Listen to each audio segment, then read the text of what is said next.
everybody. Welcome to the Chapter 68 of Cast on Titan. Today we're going to talk about all the stuff that happened in Chapter 68. You don't say. We're going to go over also a little bit what happened in Chapter 67, and we're going to talk about everything related to the stuff that happened in the chapters, as well as some meta podcast stuff. At the end, we'll take some questions, and hopefully it'll be a good time for everybody. Thank you for choosing to listen to us today. So let's go ahead and get started by introducing everyone here. This is... So, I almost forgot. This is actually a special podcast because this is the first the first episode of our new guest. First released episode. Hopefully released, barring any more technical difficulties. Cross our fingers. Yeah.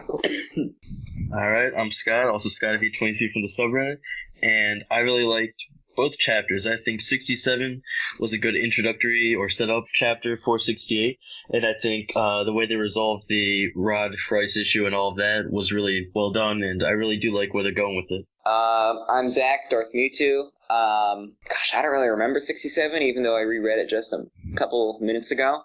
Nice. I mean, I remember it, but I don't remember what I thought of it a month ago. In retrospect, it was a little bit of a letdown, and I know that all of our reactions to it were, oh, this person's going to die, this person's going to die. That was kind of a letdown too, but on its own, good chapter. 68, definitely a good chapter. I am Stellar3 from the subreddit. I am one of the moderators, like Zach. For 67 and 68, I generally had, modest sort of in-between reactions to them. I don't think any of them really blew me away, but I will say I do have a stronger inclination to 68. Well, hey everyone, my name's Ryan. You guys know me as WX Bombadil from the subreddit, and I was pleasantly surprised with Chapter 68. I was happy with it, a lot happier than I thought it was going to be. And 67 was pretty good. Standalone, I thought it was pretty average, but in conjunction with 66 and 68, essentially as kind of a link between the two, I thought it served a really good purpose. And so overall, I was happy with the last two chapters. Ryan, since this is supposedly your first episode, I guess... in a sense. Yeah, do you want to tell us a little bit about yourself? Yeah. Do you like Mikasa, or can we kick you out of the podcast now? Oh, God, yeah. No, Annie's definitely the best character, hands down. Fuck! Yeah! So, I don't think there's much argument there. Well, I mean, of course, that's why we brought him on, right? That's why you voted for him. Yeah. And why is Connie your second favorite character? Explain, please. Well, he's number one genius, so he's got that going for him. Oh, alright. Yeah. Wow, Hanji's even getting shafted there. I just can't do it anymore. He said number 2, so I'm okay with that. Yeah. No, I like Annie. I like the shifters. I like Reiner, Bert, and Ymir as well. I think they're really entertaining characters. I like Grisha a lot. I like Erwin, Kenny. So I mean, really, there's not a whole lot of characters that I don't like as far as that goes. At least any of the ones that I wasn't a fan of have grown on me a lot. You know, I wasn't a huge fan of Eren, Mikasa, his story even for a lot of the series, but they've definitely grown on me and have been impressed with them in the last 5-10 chapters here, especially Historia. Taking a 180 turn on her because I wasn't a huge fan at first, but the kind of the quick, rapid development she's gone through in the last 5-10 chapters has been pretty impressive. Definitely. What about everyone's favorite Supreme Leader, Zach Lee? I think he's a good character. Because, I mean, obviously he's a bit of a dickhead. He's a weird guy, but I like that Isayama at least wrote in a character that was able to be kind of corrupted by his own desires. You know, he went in and he was introduced as kind of this stoic, well-meaning leader. When we first know him as the head of all the military, and, he was a judge, he was justice, essentially. And then, as it kind of moves on through the series, it eventually reveals that he's insane. The guy's nuts, but I like that we actually got to see that side of him, and I think that is at least more interesting than some of the other characters, which seem a little flatter as far as the side characters go.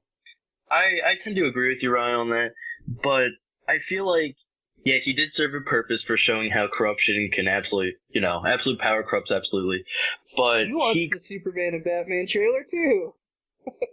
What? I haven't seen it yet. I did see the trailer, and I didn't hear that quote. That quote was in there. Was it? Okay, but I knew that quote from before. But anyway, I promise. But I thought that his character was going to go more in a morally gray, ambiguous area. But instead he went full brown. Right. Instead he went full evil, full dark side. So, I guess that's okay. And to your point, Ryan, it did serve a purpose to show that. But I don't know. I just wish they would have taken his character into a more unique variant where like it was questionable what his motives were, instead of just. I feel like that's what they did with Erwin. I feel like he kind of filled that role. Oh yeah, for sure. Yeah, that's true. Getting the podcast started off like on an awesome first note, I guess. Diving into the character of Duri exactly. So we did talk about our impressions a little bit, I think. Before we go into Chapter 68, I think we should talk about just briefly what happened last chapter. As far as the podcast goes, we did talk about it on the subreddit as to what happened, and it was a technical misfire where the audio got corrupted again, which is the second time ever.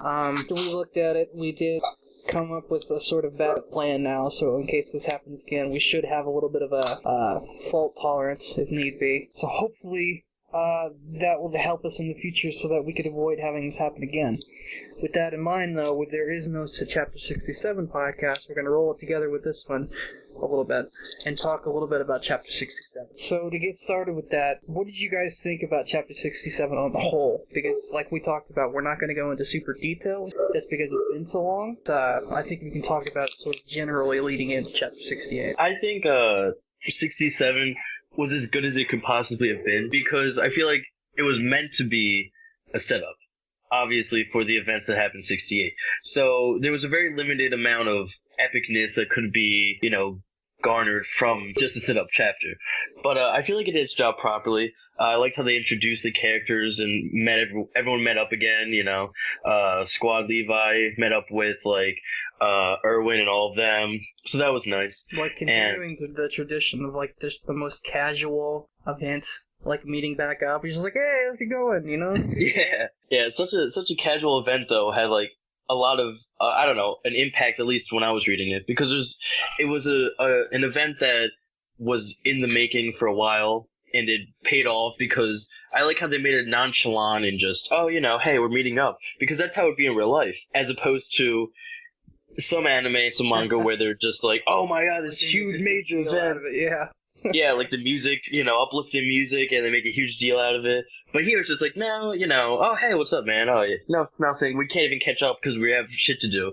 I like how they made it a casual event as opposed to a big deal. But overall, my feelings on the chapter were, it did its job properly. It set up for Chapter 68 and the events that happened in that.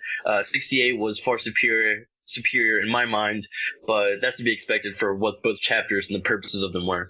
My initial reaction when I first read through it last month when it came out, I was a little bit disappointed, only because I felt like 66 had been building up to this, big event. We were going to see Rod versus Eren. It was going to be all that. And then all of a sudden it just seemed like it was, postponed to another chapter. Mm-hmm. But, after reading through it a few more times, and especially now in retrospect after 68's come out, it really was a good chapter, and it served a really good purpose linking up the two.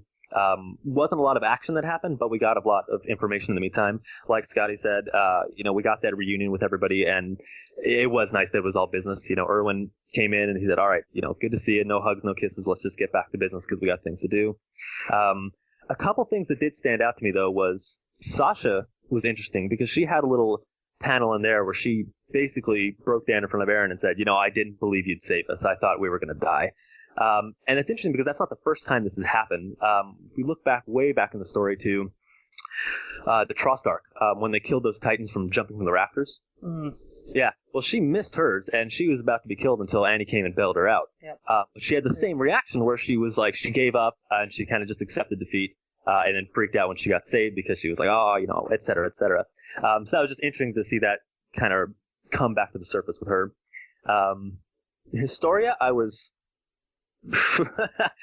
I'm happier with it now. I'm still upset. I still think it was a silly decision she made to kind of refuse everybody's orders and do her own thing. But in light of what happened in 68, I'm not too upset about it, which we'll talk about later. And then the third thing that jumped out to me was Erwin. I thought it was a really good chapter for his development as well. It kind of went along the same lines of what we already seen with him, but he had to make those tough, decisions that a CEO has to do. He essentially had to make the decision that he could be potentially sacrificing the entire city worth of people just for the greater good, in the sense that it'll be better than potentially sacrificing all of humanity if they let Rod through the walls. So that was a nice thing to see, that kind of dynamic come up to the surface there between him and the other officers.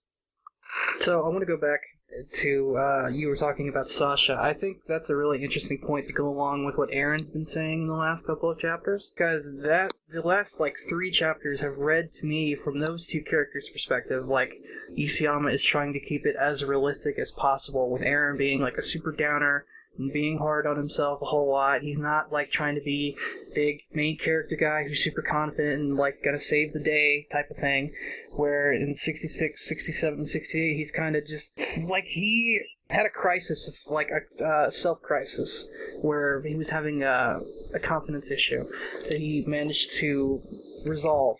And going along with Sasha also having it, and a moment where she sort of questioned how things were going to turn out, because like realistically looking at it, didn't seem like something that was going to go so smoothly, right? So I do think it was an interesting sort of parallel to put in there between the two of them and how their characters are sort of facing the situation. Like they ended up in different places because of how they internalized it. I think it was a good addition to it, just to sort of keep it sort of semi-realistic / melodramatic. I like that addition to it. Historia and Erwin, though, I think those two are definitely carrying the torch. Those two right now for me are like up there on the character development list. Those two I think are definitely carrying us into the final part of this arc. And what I'm eventually going to get into talking about chapter 68 is that like 67 is the word of the day for setup. Setup was the big thing about 67. It might be like a fate type of thing that our podcast failed for 67, because these two, like, they feel like they should be together, you know? Mm-hmm. Absolutely, yeah. 68, I've seen some people asking about it, like if this is going to be where season 2 ends after Rod dies. It might be, because I think looking at chapter 68 as I was rereading it, it seemed like we definitely got a little bit of closure for a good couple of characters. Like Historia got a little bit of closure talking about Dad. I think we actually resolved some subplots in chapter 68, and that's really interesting. And that plus the fact that it seems like this whole arc where we've been chasing Rod, who's, starting with him kidnapping Aaron and Historia, it seems like they've been chasing Rod and trying to catch Rod for what seems like an eternity now. Mm-hmm. So now that he's finally dead and out of the picture, oh wow, now it's opened up the whole, where do we go from here, which is... Shiganshina. Yeah, well, I mean, that's the thing. It opens up a whole new set of possibilities, whereas in the last, X amount of chapters, we've been restricted to solving the Rod problem first, above anything else. I guess the final nail on the season 2 coffin is going to be, like, compressing everything that follows this until we get to the start of the next arc. Sort of like how we did with season 1, where the final episode with Annie sort of ended with Aaron in the bed. We stopped just before they started going to Castle Utgard, right? I think we're going to take a similar approach here. Season 2 is going to end somewhere around this point, probably. And if we look back at everything that's in Season 2, like, you could probably argue that Season 2 has a lot more to offer than Season 1, just looking at everything that's there, Oh, it absolutely does. Stiller, actually, on this line, you'd be proud of me. I wrote an essay the other day arguing that Annie was the best part of Season 1 and how she made the second half of Season 1 much better than the first half. Yeah, Skippy, that's right. But that's only because I was going to fail the class if I didn't, so... Well, you're not getting that much of an admission out of me. You wouldn't have had any problems in that class if you'd have just stuck with Annie the whole way. Just maybe.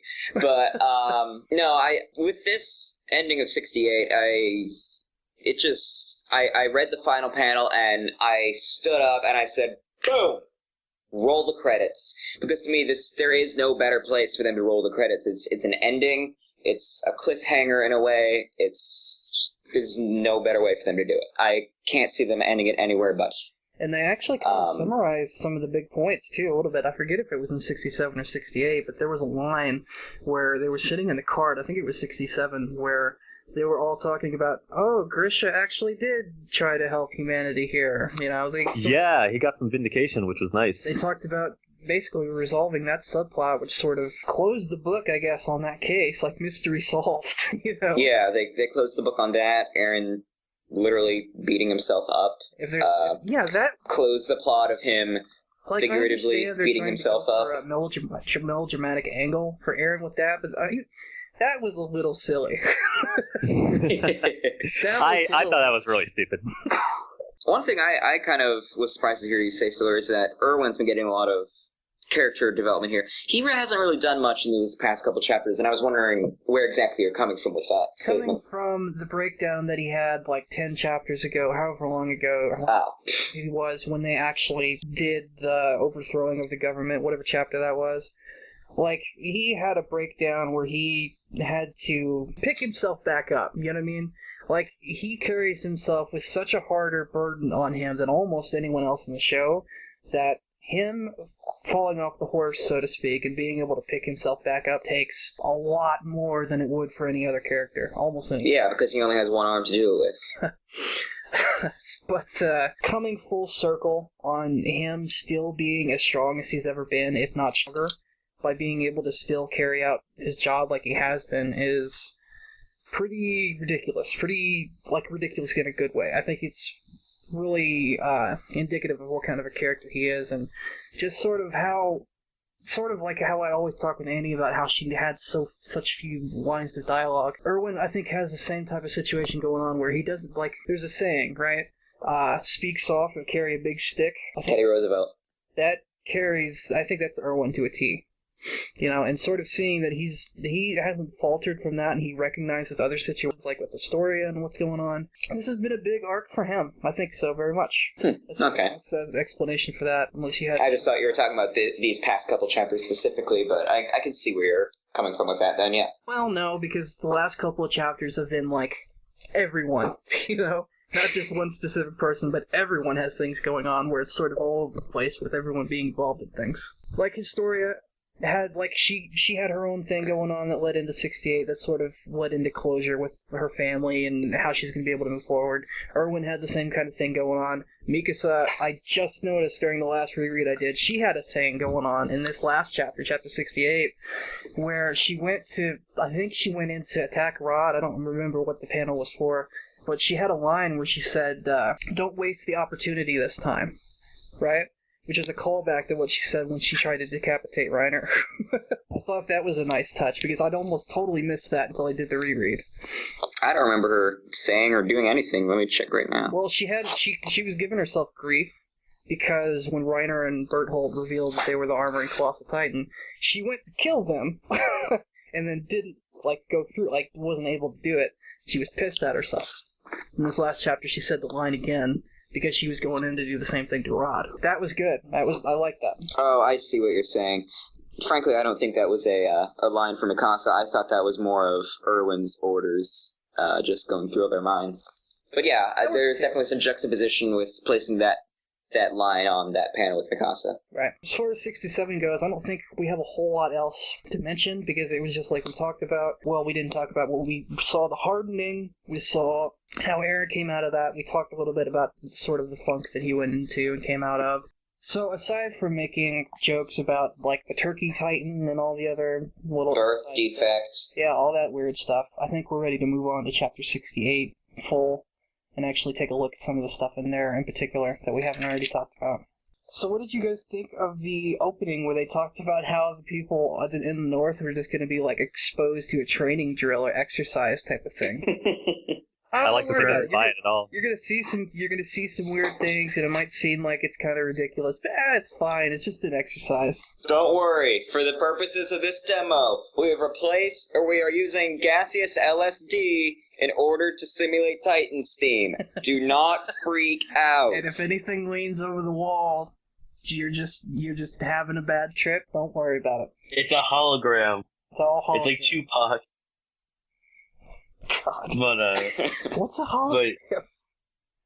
What's a hologram? You No, said? it was a joke because when they all know about holograms. yeah.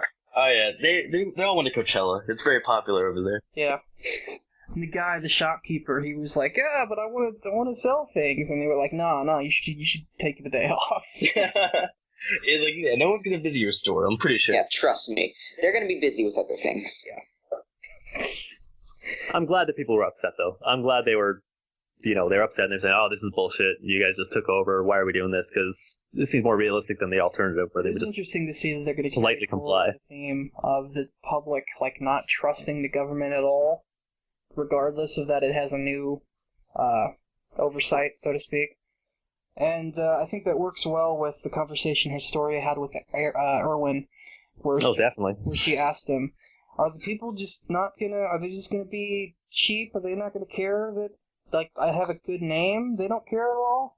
That's my favorite part about this chapter, because one of my big gripes up until this point has been the fact that nobody had addressed the fact that what if they don't believe us when we say she's the rightful monarch. Mm-hmm. And it seemed like they had this whole thing planned out, and they were just kind of going off the fact that the people would be all right with that. So thankfully, finally somebody brought it up. It seemed a little late to do so, but at least it was addressed, and it worked well with what was to come later in the chapter, because I feel like that makes up for a lot of the things I wasn't too happy about, but it worked in the context with the fact that she needed to prove her legitimacy. It seems like because we didn't resolve it yet, that it's going to be a thing either in the next arc or somewhere in the next few chapters. Mm-hmm. I feel like that almost did resolve it, though, in the sense that everyone was all behind her, like, oh my god, is this the person who actually saved and defeated the Rod Titan? Well, and she's like, yep, it was me. That was the end of the chapter, though, and, like, we didn't actually talk about it. Because I don't know if it was Astoria or Erwin, but one of them said, I have my own thoughts on the matter, but we could discuss it later. You know what I mean? Well, I'm sure, yeah, there's more nuance to it, and they'll go more in depth, and there will probably be one or two more obstacles to maneuver and, get over before they're absolutely done with that situation. But I feel like overall, it's almost resolved in the sense that all of the gripes they had, like, they introduced the concept more so in this chapter, like, oh, the people aren't going to automatically just assume that Historia is the rightful owner or, person who's going to take over the throne, rightful heir. Yeah, right.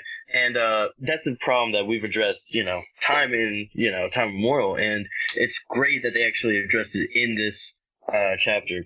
So, I hope that they don't go too much more in depth with it, because we just got over the Rod arc, essentially, where it lasted so many dozen chapters, and it's just like, we just need a different storyline. And I don't know, the government chapters, I feel like we just need to get past them. I can't wait for that to take up like a single episode.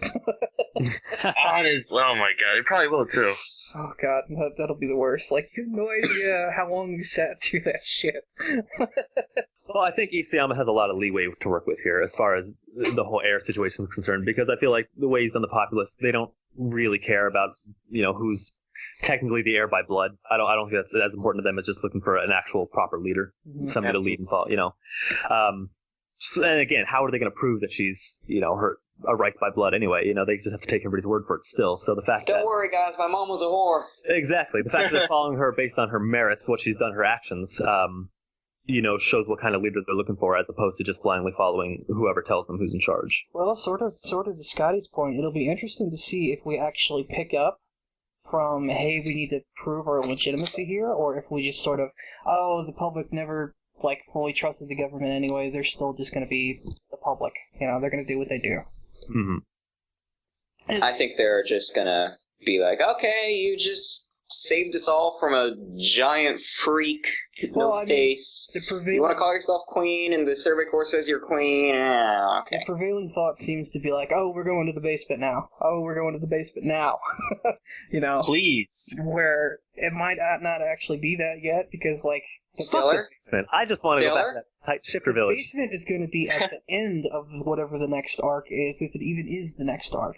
You know what I mean? But we're going to it now. Slowly. Very slowly. But my point here is, shut up. Well, we need our hope. It's been 3 friggin' years. Yeah, but what I'm saying is to, temper your expectations, because it's not going to be something we see immediately.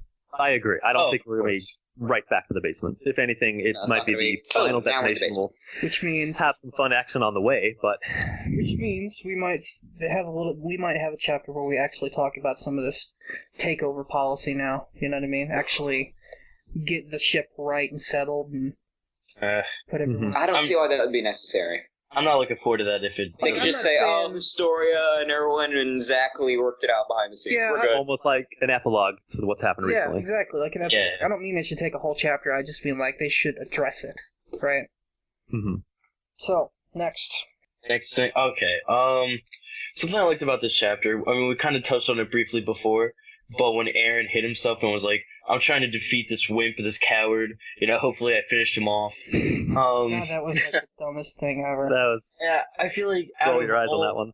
Yeah, out of all the things in this manga, one of the things that it isn't is cliched in a couple of ways. In a lot of ways, it is, but overall, I feel like it's more realistic and gritty in the sense of they at least address the problems with, hey, we're not going to accept a rightful heir or whatever just by someone talking about it, as we just addressed in the previous conversation.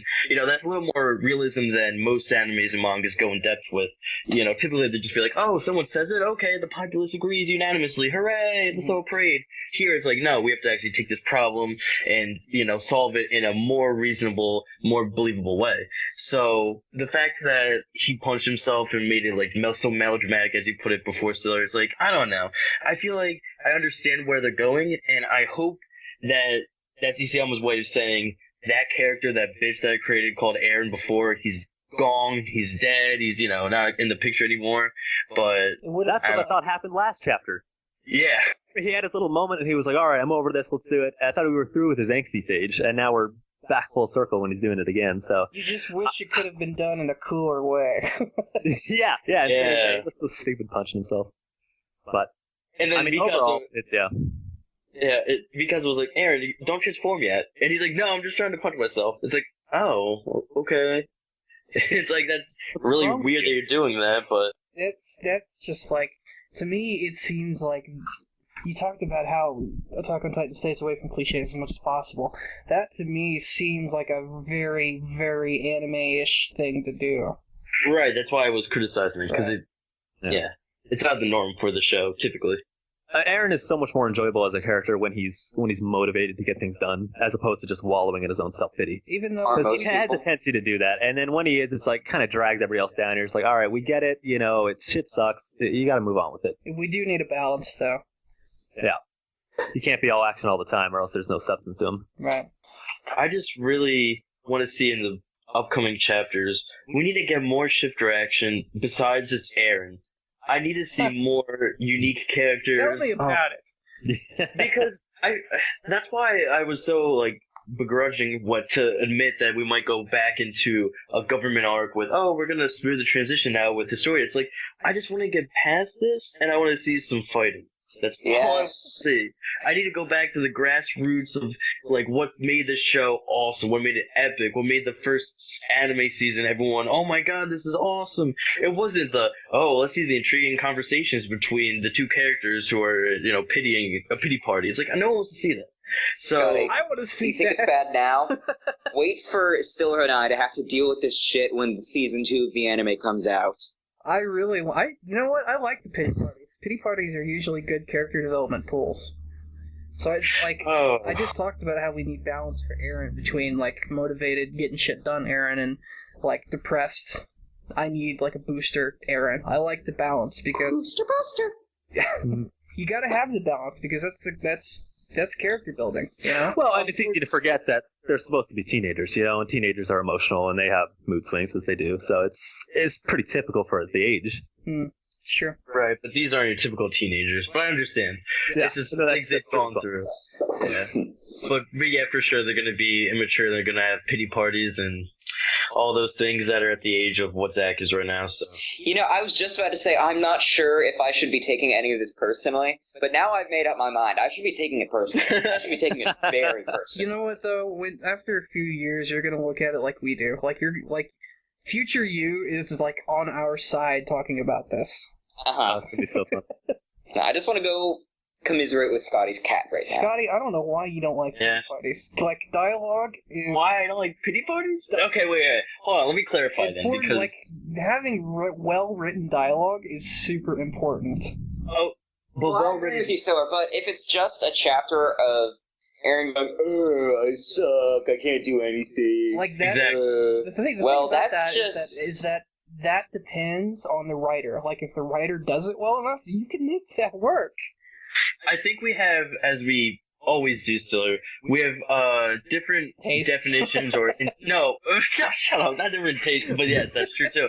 We have different interpretations of words. I don't consider... Right. Words. No, it's... if right, you only I know knew. exactly what it means. You only knew. But, okay, so... You take pity party, apparently as dialogue. That's not what I take it as in in-depth conversations. I take it as going over and over again, beating a dead horse about the exact same points that have been resolved and that someone should have gotten over by. Sure, this is a Wait.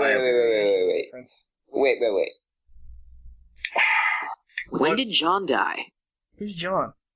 Jean. When did Jean die? Oh, Jean. Oh, Jean. John's not dead. He didn't die. Yeah. Oh, we're beating a dead horse.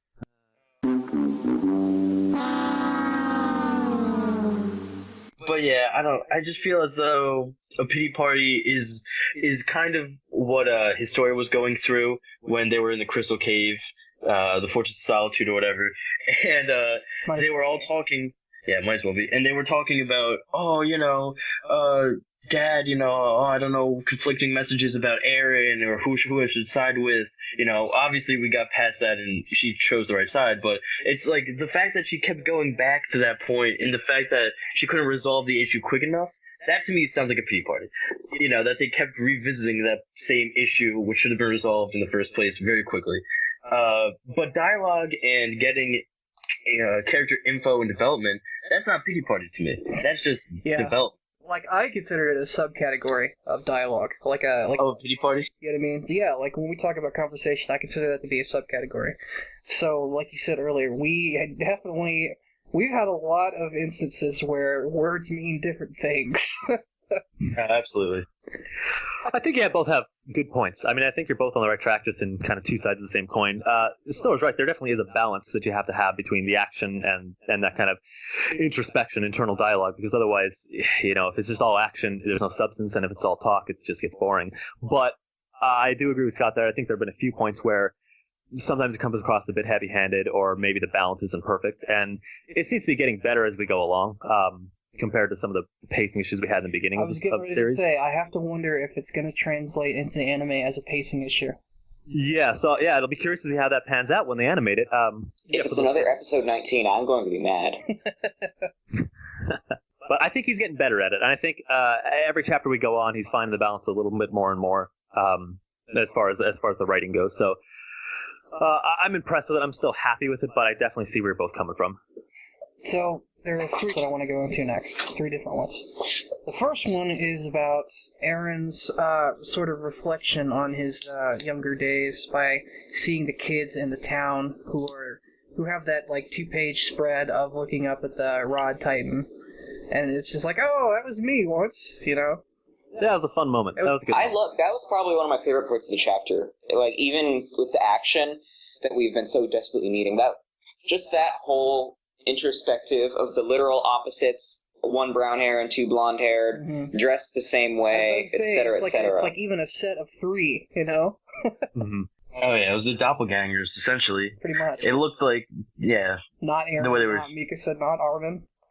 Yeah. Not Annie is still nowhere to be found. She's like the real Annie, she's walking around somewhere that no one's just there, they're never going to see. Right. Except she actually is able to walk and move, etc. For now. So, that whole before we move on, that the throwback to the kids was nice, especially because it kind of was a nice throwback to that initial feeling of, I guess, unbridled fear and terror that we got introduced to at the very beginning of the series. Because since then, it feels like we've almost been, desensitized to it a bit. The characters have a little bit. The threat of mindless titans is still there and it's still horrifying, but it doesn't have that same shit, we're dead. Yeah, it doesn't have that same feel to it in the sense that they hadn't, never encountered it before. It was all new, that kind of stuff. So now that it kind of throws back to those kids, viewing that from their same perspective and going through those same feelings, it kind of is a reminder of that that may have been lost along the way, which is a nice reference, at least. It's one of a couple of different points in the chapter where they did that aspect of it where they went to reflect on the past, where they had John talking about how, we've been killing people, so I have a different outlook now.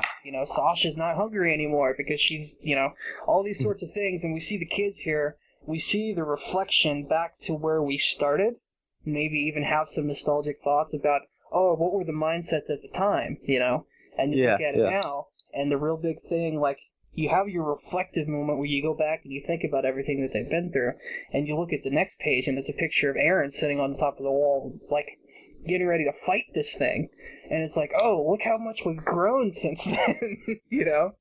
Yeah, Quite literally. I thought that was pretty well done. I like that. It was a good illustration, definitely. Absolutely. Okay, I got two more here.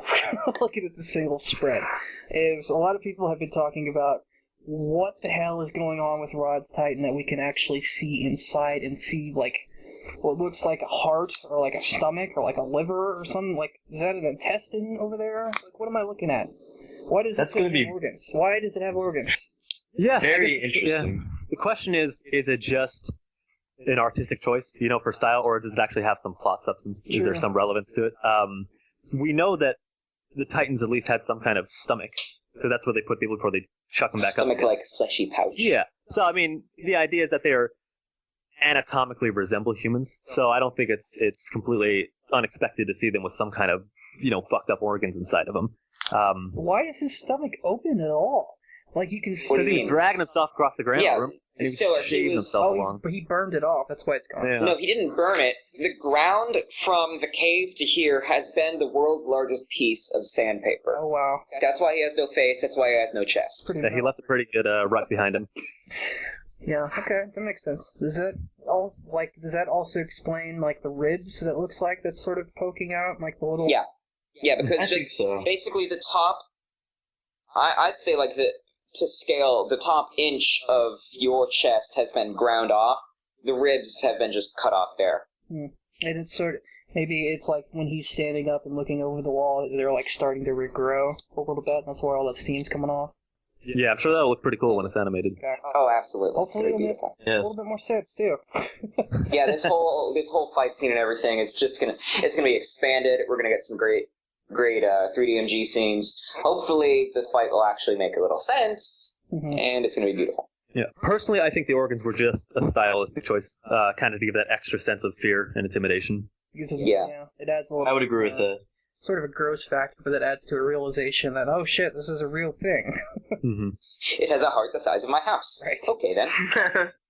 My personal theory has always been, and will continue to be, that the Titans, their insides are basically identical to ours, with the difference that there's a human attached to the spine, and B, there's no connection between the bottom of the stomach and the top of the large intestine, so that there's just nowhere for the people to go.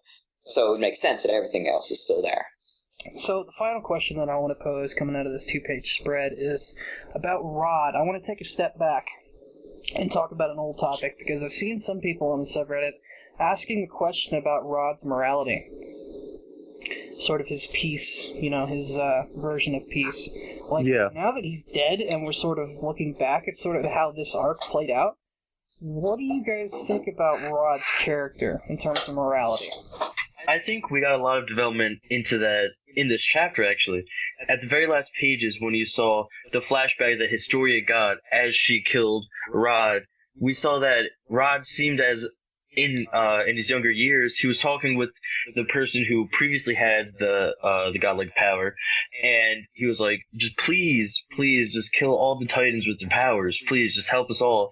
And then the stoic face, the person inherited the will and didn't want to do anything, and then Frida apparently went through the same transition. So it just goes back to show that Rod's intentions seemed pure, although clearly they were self delusioned in his attempts and how he wanted to kidnap people for it and all of that. He, in his mind, rationalized it as the greater good, but I feel as though, although he went about it in the incorrect way, his motives were certainly pure. So I don't know if that makes him a bad character. In his mind, he wasn't bad. Overall, his actions were horrid, but again, that's a good character development or good character creation by Isayama when he makes a character that is questionable whether or not I would consider him good or bad.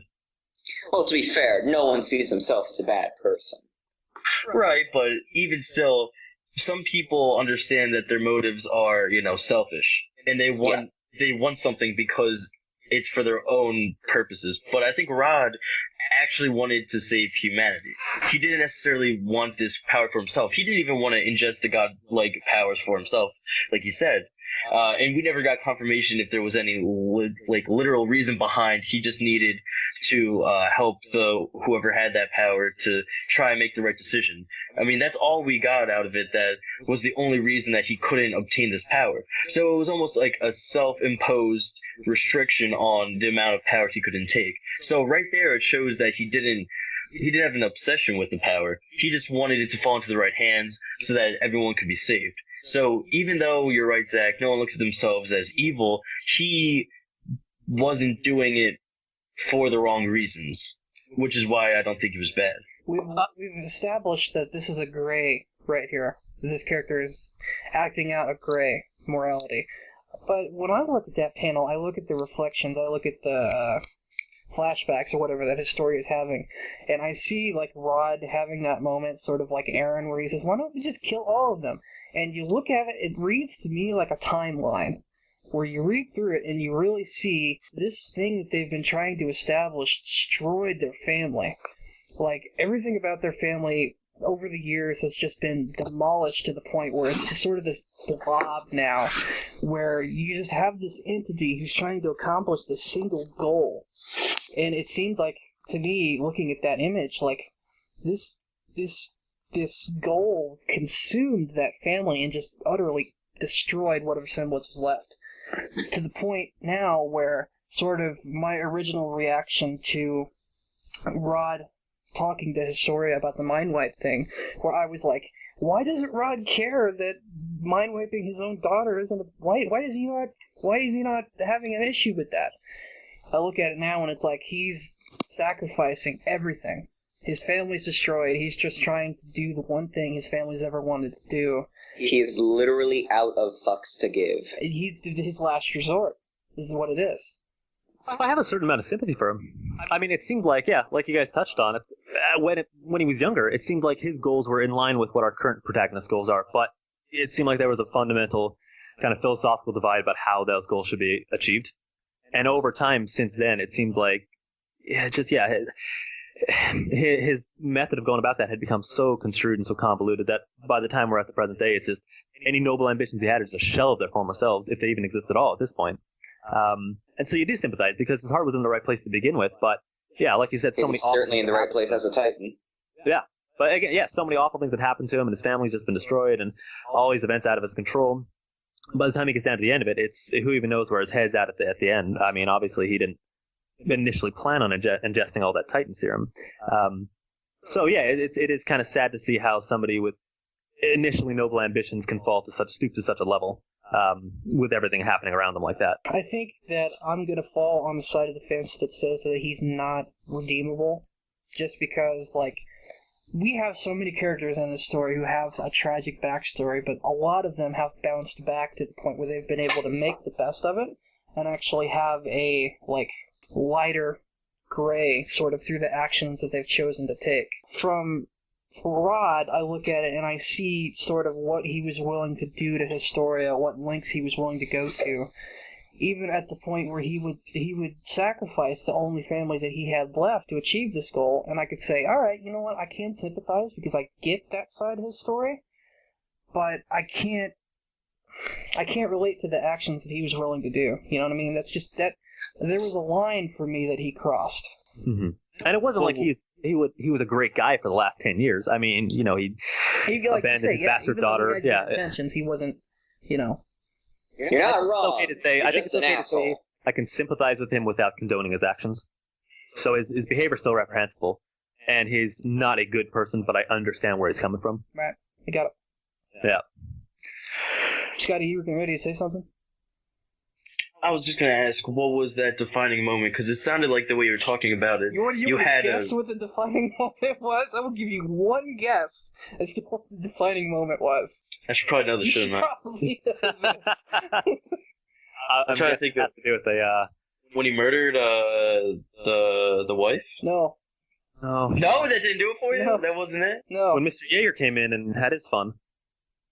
It was mind Was wipes. that it? Oh, jeez. What? Wait. None of us got that, Stewart. None of us. Hold the phone a second. Back up. You had a big deal with mind wipes. I was like having a serious crisis over that. Wait, hold on.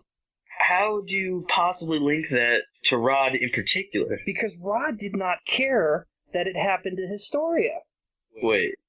What? Well, in kind of a fucked up way, that could be described as almost a good thing on his end. I mean, think of it this way. If you know somebody and they've gone through all this horrible traumatic stuff and they've got a lifetime of PTSD and these horrible memories, you could possibly argue, I'm not saying that this is my view on it, but you could argue that it would be better for her. I'm going to fall on the other side of the fence and say that's where I'm splitting. You know what I mean? Yeah. I agree with you in that sense. I think it's still wrong to do that. But I could see how somebody could argue that it would be a good thing for playing devil's advocate here. I see what you mean, but I'm definitely falling on the other side of the fence for that. That's sort of, I look at that and I see that choice that he made to, like, let that slide, and that was it for me. There's the line. It's like the Matrix kind of. I mean, what was there to not let slide? It's not like you can go back in time and berate Frida for mind-wiping his sister. Yeah, well, that's what I mean, was that his plan, basically, to establish new peace through this, like, in the arc here, his plan was to have Historia basically repeat the cycle. No.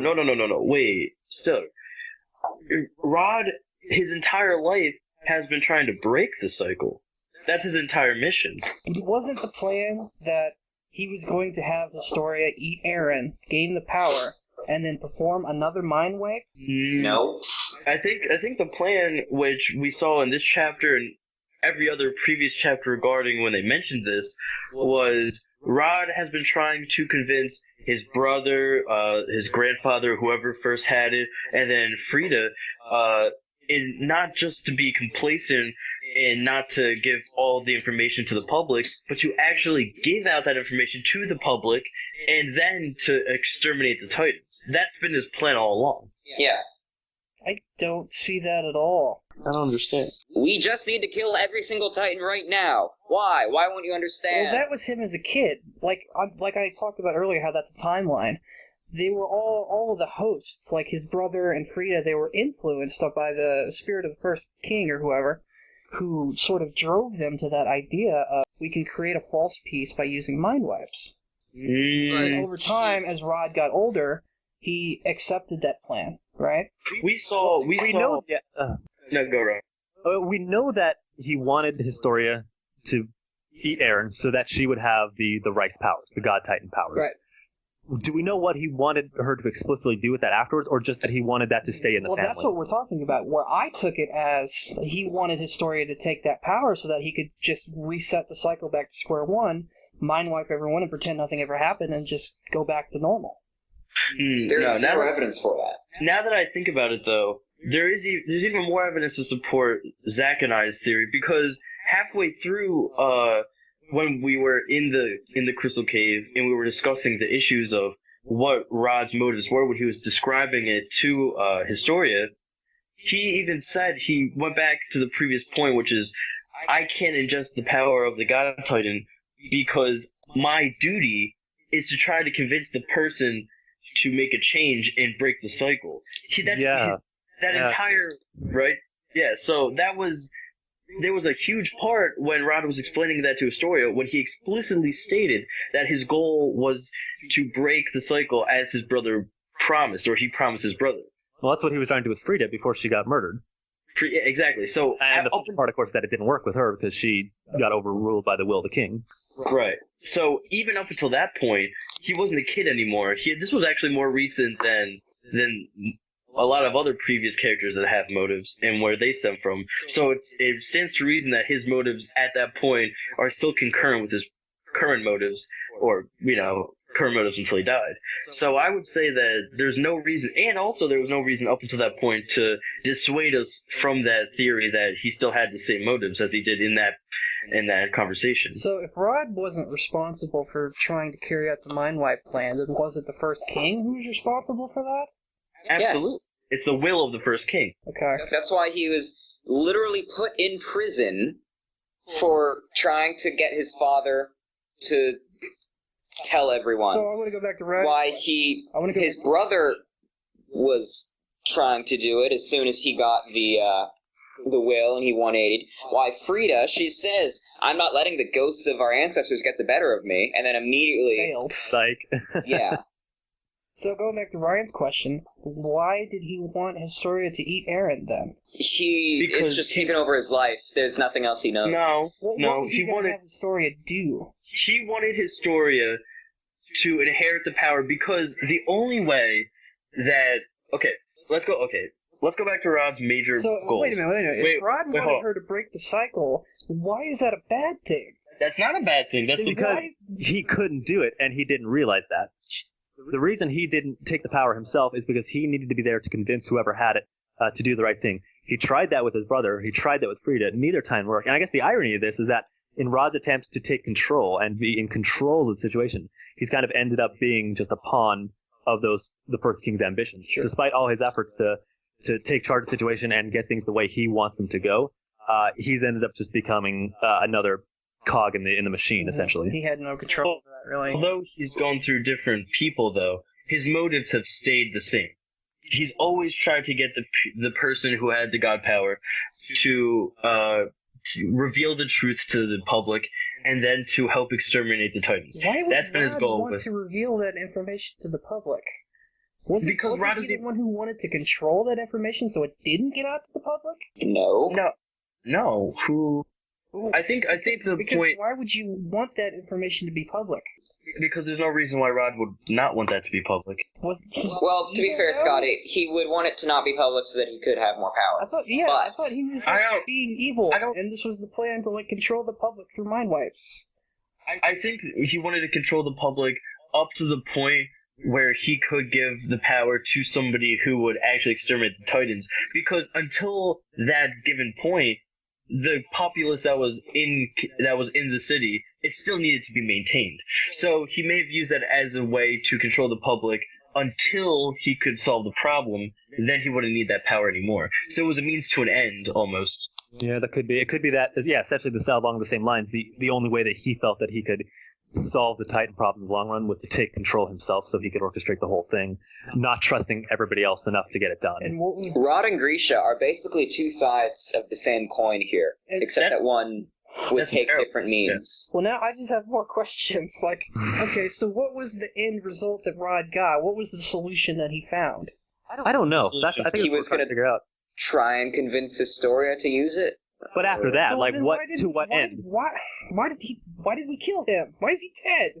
Because Rod went about. Okay, I think this is a tragic story that ECM was trying to play out. Of he had pure motives all the way through, but he went through pure motives and then a phase of degrading and more so schemes and ways of going about his business because they didn't succeed the way he did it. He tried to play the goody two-shoes at first, just trying to ask his family and whoever had the god power, just please, come on, I need to reason with you. I need you to, see the light, see the truth, and give it to the public and see the greater good of why you should do it.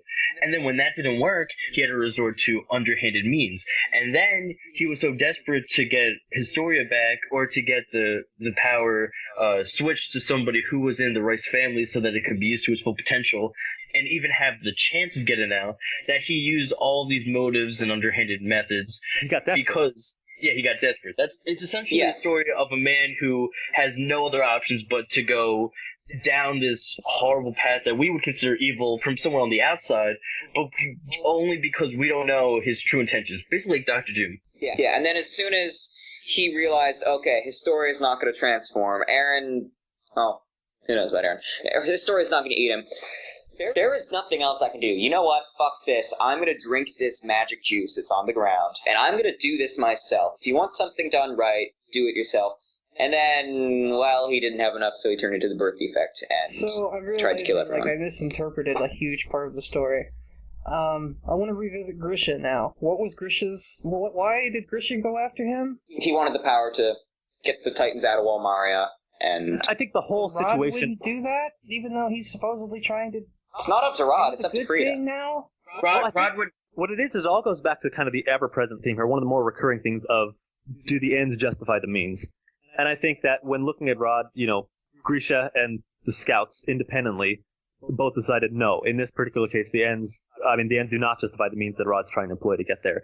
Even if that's assuming they even believed that he had good intentions. But I think that's where Grisha was at, where he's saying, all right, well, we may have similar goals at the end of it, but I don't agree with how you're going to get there, and a lot more people are going to die if you do it that way, according to how he thought. I don't know if that's true, but that's kind of how I'm seeing it in a general sense. So basically, even though he had a plan for saving humanity, we took him out because it was bad, it was underhand. Well, and we don't know what Grisha knew. And actually, this kind of ties into Chapter 68 now, because remember, Eren has all Grisha's memories, or at least a decent amount of them. We don't know what he knows yet, and we don't know how much Grisha knew about Rod. Well, we don't know if he knew he had noble intentions, or if he even did. For all we knew, Grisha could have seen him just as a pure enemy to the state or to humanity, whoever.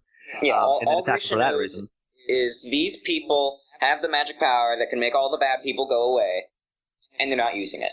Right, and to that point, we never see explicitly what the content of that conversation is. We see the panels where Grisha's pleading with Rod and his family in the church, and how it seems like there's an altercation, and that's when Grisha goes ape, not literally, but he turns to Titan, and then he murders all of them and takes the power for himself.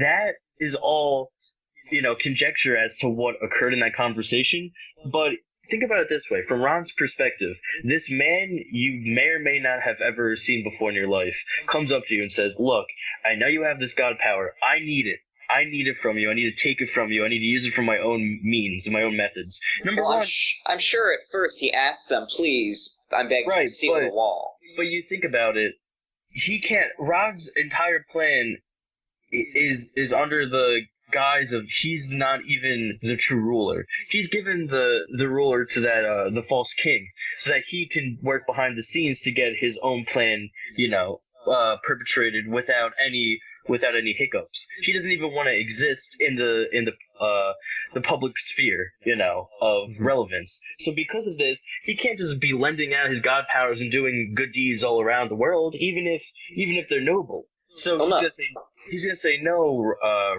Grisha. I can't just I can't lend out my daughter to you so that you can just fix your problem. Sort of wall whore. Yeah. Scotty, the thing is, it's not up to Rod at this point. As soon as Grisha says, "Hey, use the magic power," the first king will take over Frida and say no, and then we get to the point. Right, Frida wouldn't want to because of the will of the first king. Because Rod's whole shtick is fix the walls, kill the Titans, and the first king is saying no. So Rod was probably in the background saying, please, Frida, do what the nice man says. But giving him a lot of credit there. I don't think he would have been so forthcoming with Frida's services of just good deeds all around. Because this is what he's been wanting from the beginning. He's been wanting the walls fixed. He's been wanting the Titans dead. Why wouldn't he? This is just an outside force coming in and saying, Frida, listen to your father, fix the goddamn wall. Yeah, but that goes to now you're getting into the area where if Rod could do that, if Rod had influence where he could just say, Frida, just help out Grisha with this, help a brother out, then that would make no sense, because then why wouldn't he just say, hey, Frida, just... Well, that's my point. He doesn't have the influence. Right, so logic wouldn't say that that wouldn't even be an option. He knew he couldn't do that, because if he could do that, then there wouldn't be an altercation in the first place. He would just use... My point is, this altercation had nothing to do with Rod.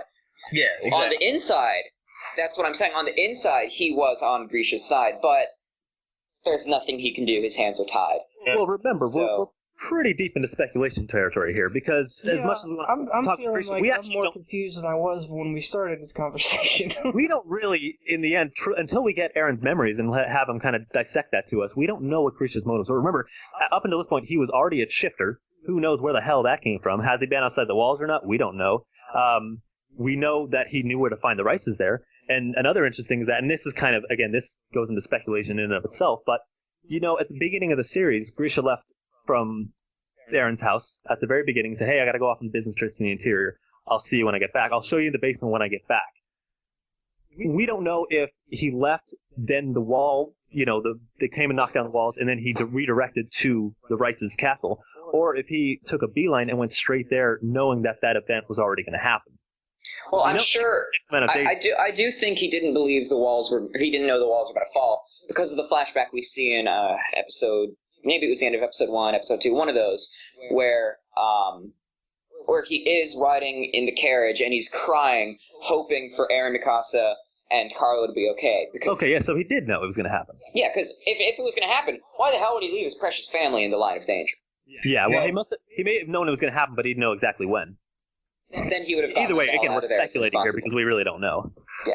Right. Man, but still, there's a lot of mysteries about Grisha that we still don't know enough about to accurately kind of put it in conjunction with whatever Rod's plan is. Yeah, I'm telling you, I'm much more confused than I was before. So I am clearly due to go back and revisit some of those earlier chapters because I am very. I'm gonna have to reread this again too. Yeah. So, yeah, I think I mixed up some theories and what happened and thought that we had actually talked about him begging them to fix the walls, but. So I'll step down from that for now and just say, I guess I don't hate Rod so much because I don't really know enough about him. I guess I don't hate him that much. I need to go back and figure out what the hell happened. But let's just wait. Let's go. Let's just. Well, let me replace the blame then. Let me replace the blame and blame it on the ghost of the first Rice family king guy. Yeah, he's a douche for sure. Blame that guy for all the misgivings here. He's at fault. For what we know, he created the Titans, so maybe. We don't know that. Saying it like that, saying like, "Oh, I think it's the ghost of the family, like ghost of Christmas family heirloom." I want to call attention to how nonsensical that is, and say this is why I thought mind wipes were a bad idea. I'd just like to point out though that at the very beginning of this conversation, when Sarah was like, "I'll give you one guess as to why I don't like Rod," I said it with confidence. Just wait, giving it away. Let the record show that Stiller is very forgiving of murder, of spousal murder, but he will never forgive mind wipes. Because you were like, no, of course that's not it, Scott. Like, wait, what? So the murder isn't good enough method for you to? Yeah, no, I don't hate him because he tried to kill his daughter and all these different things. No, I hate him because he has a magic power I don't have. That's exactly right. I placed that sort of like magical, what I thought at the time was abuse and sort of grand escalating power usage. I consider that like a much higher crime than murder. Okay, well that's nice. Yeah, because we're talking about like 1 or 2 people. Let's just hope you never become president of the United States. Even if they are family, like versus the entire of humanity. If I ever got like, you know those hypothetical questions where like, if you got magic powers in real life, I would never tell Stiller. He would try to kill me. I'm not saying he would. He'd find out where kill me. Yeah. I probably would if I knew you had a power like that. But like, I'm not saying the wife murder and child murder thing is cool. I'm saying it's not as bad as that thing. You know. I still maintain that Alma dying had nothing to do with Rod. I don't even remember who that is. Who's Alma? Mama Rosa. Oh, okay. Okay, that's her wife murder. That's her name, right? Oh, was that the story of mom? Yeah. So well, she was clearly he was crying on her lap. Now that I've been thoroughly confused and exposed as having missed like probably the most important thing in the story thus far, that I'm due for a reread on. That was a good conversation about how we don't understand anything about Rod. Yeah, I swear to God, Stiller, if you cut all that out because it went nowhere, I'm going to be mad. Well, no, I do want to put that in as like good talk about speculation and theories and whatnot, and also point out how big of a deal it was for me to be mad at Rod because of mind wipes when it wasn't actually Rod. Misplaced anger, yeah. That's a big enough deal to keep in. Normally, if it's like a small, stupid mistake, like I just forgot something, that I would cut that out. But me, like, directing my anger, like, for a good third of the entire manga at some dude who had nothing to do with it. So wait, you're telling me that you just fix your minor mistakes in editing? No. Do you do that for us, too? No. Oh, no. This is why I call him Stiller. He raises the volume probably when one of us make a mistake. Yeah. I think I remember him trying to make me, or he basically tried to blackmail me if I wanted him to remove a mistake I made a couple chapters ago. Yeah, you're full of it. That never happened. Bull. You can't prove it. No. Of course I can't. He deleted the evidence. I never edit out any of my mistakes, and I run a clean ship here. Uh-huh. You can believe what I say, totally. God, where do I want to go next? Following that up... Questions? No, I got 2 more points I want to go to here. I do want to go to the end of the chapter, because we talked about it earlier, about Historia making her proclamation, standing in front of everyone around this crowd that gathered. Why... Was that a good idea? To, just stand up and announce that? Just, why did she say that? I feel like that was a good point. That I understand her motivation, because the only reason that she went and engaged in the fight and had the courage and the build-up, attack that she caused that ultimately defeated Rod was due to the fact that she wanted a legitimate reason for taking the throne. She was like, well, if I'm going to get up there and I need to get the respect and the understanding of the populace, I need to have more legitimate reason than, oh, trust me, guys, as Ryan said, I'm just the legitimate heir. Just take me at my word, take the Survey Corps and the military police at their word, although these are the people who you clearly don't trust, as we previously saw in the beginning of this chapter. Just take us, the people you don't trust, at our word that this random person you've never seen before is the legitimate heir. She knew, everyone knew, that was going to be a problem. And that this was her method to solve it. Hey, everyone seems to be crowding around me as if I'm this folklore hero who just slayed this monster on the other end of the wall. Yep, that was me. You called me. So you're saying her validation, the proof that she's actually a legitimate ruler is, hey, I killed the Beast Titan or the Turkey Titan. Yep. Yeah, she was saying she needed to prove herself anyways. Why not take this opportunity? I still want to know how the hell they know it was her that cut the chunk that contained Rod. I want to know how she got down to the cart, by the way. There should be... She fell. Flying through the ground, and the next she's totally alright just on this cart. Did she fall asleep, or... Anime physics. Right? Some politician who should tear that apart and be like, just because you killed a thing doesn't mean you're a legitimate ruler. Tax collection. God. Really? We need a... Michelle Bachman of this anime. No, we don't. Oh, God. But yeah, looking back at it, it does look like there's some sort of explosion coming from the bit she cut or something. I don't know. The anime will clear it up. I'm ready for a court trial. I want to see Ace Attorney in there. Please, we need 10 more chapters about the political arc where there are going to be people running for president and king. That's right. And it goes through their trials and all of that, and lobbying and all that good stuff. And they get halfway through the case and they decide, you know what, this court case really isn't working. We're going to do this Survivor style. But still, I'd watch that. Raise a good point, because it's true. Just because she killed a Titan doesn't qualify her as a good leader. But I think what that goes back to is the fact that the head of the monarchy now is still going to be a figurehead, and she knows that. The people aren't looking for somebody who's the king to make their day-to-day decisions about how to run the country. Rather, a person they can look to lead them, a strong figure in that respect, whereas they still know that, all the other people in the government are going to be running almost like has-been, essentially. I was going to say, keeping all the day-to-day stuff going. Always sort of operated on that level? Essentially, yeah. So she's not going to be making all these crazy day-to-day decisions down to all the nitty-gritty details about how to run the country, but it's important that they have a strong figurehead to look up to. They just need a picture that they can look at and say, that is our leader. And so why not choose the local hero who just I'm not gonna killed or who just saved untold numbers of people and turns out actually the legitimate heir. I really like the Dr. Doom analogy now. Yeah. I think that's pretty appropriate. But yeah, her line at the end, it's a good illustration of how far she's come. Especially her development has been rapid in the last couple chapters. And yeah, I mean, opposed to the kind of the timid, insecure, Krista Historia we had at the beginning, now she's got the bravado, she's got the ego, she stands up and she says, all right, I'm in charge, this is happening, this is how we're going to do things. And that's a nice change to see that she's gotten that confidence back, or at least confidence that she never had in the first place. She's had more development than a sine wave.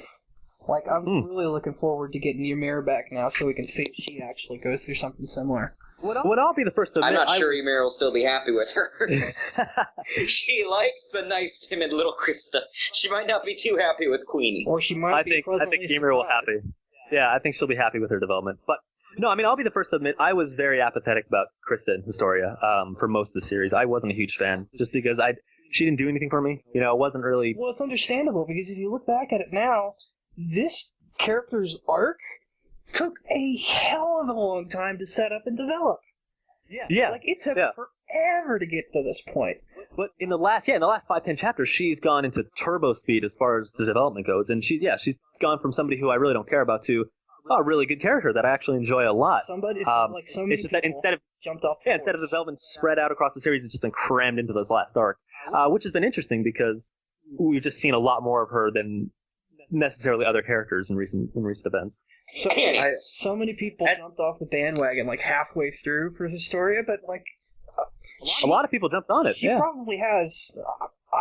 Like off the top of my head, she probably had the longest running like arc without having some sort of closure. For sure. At this point, you know. It really has been going since the beginning, like the literal beginning of this season.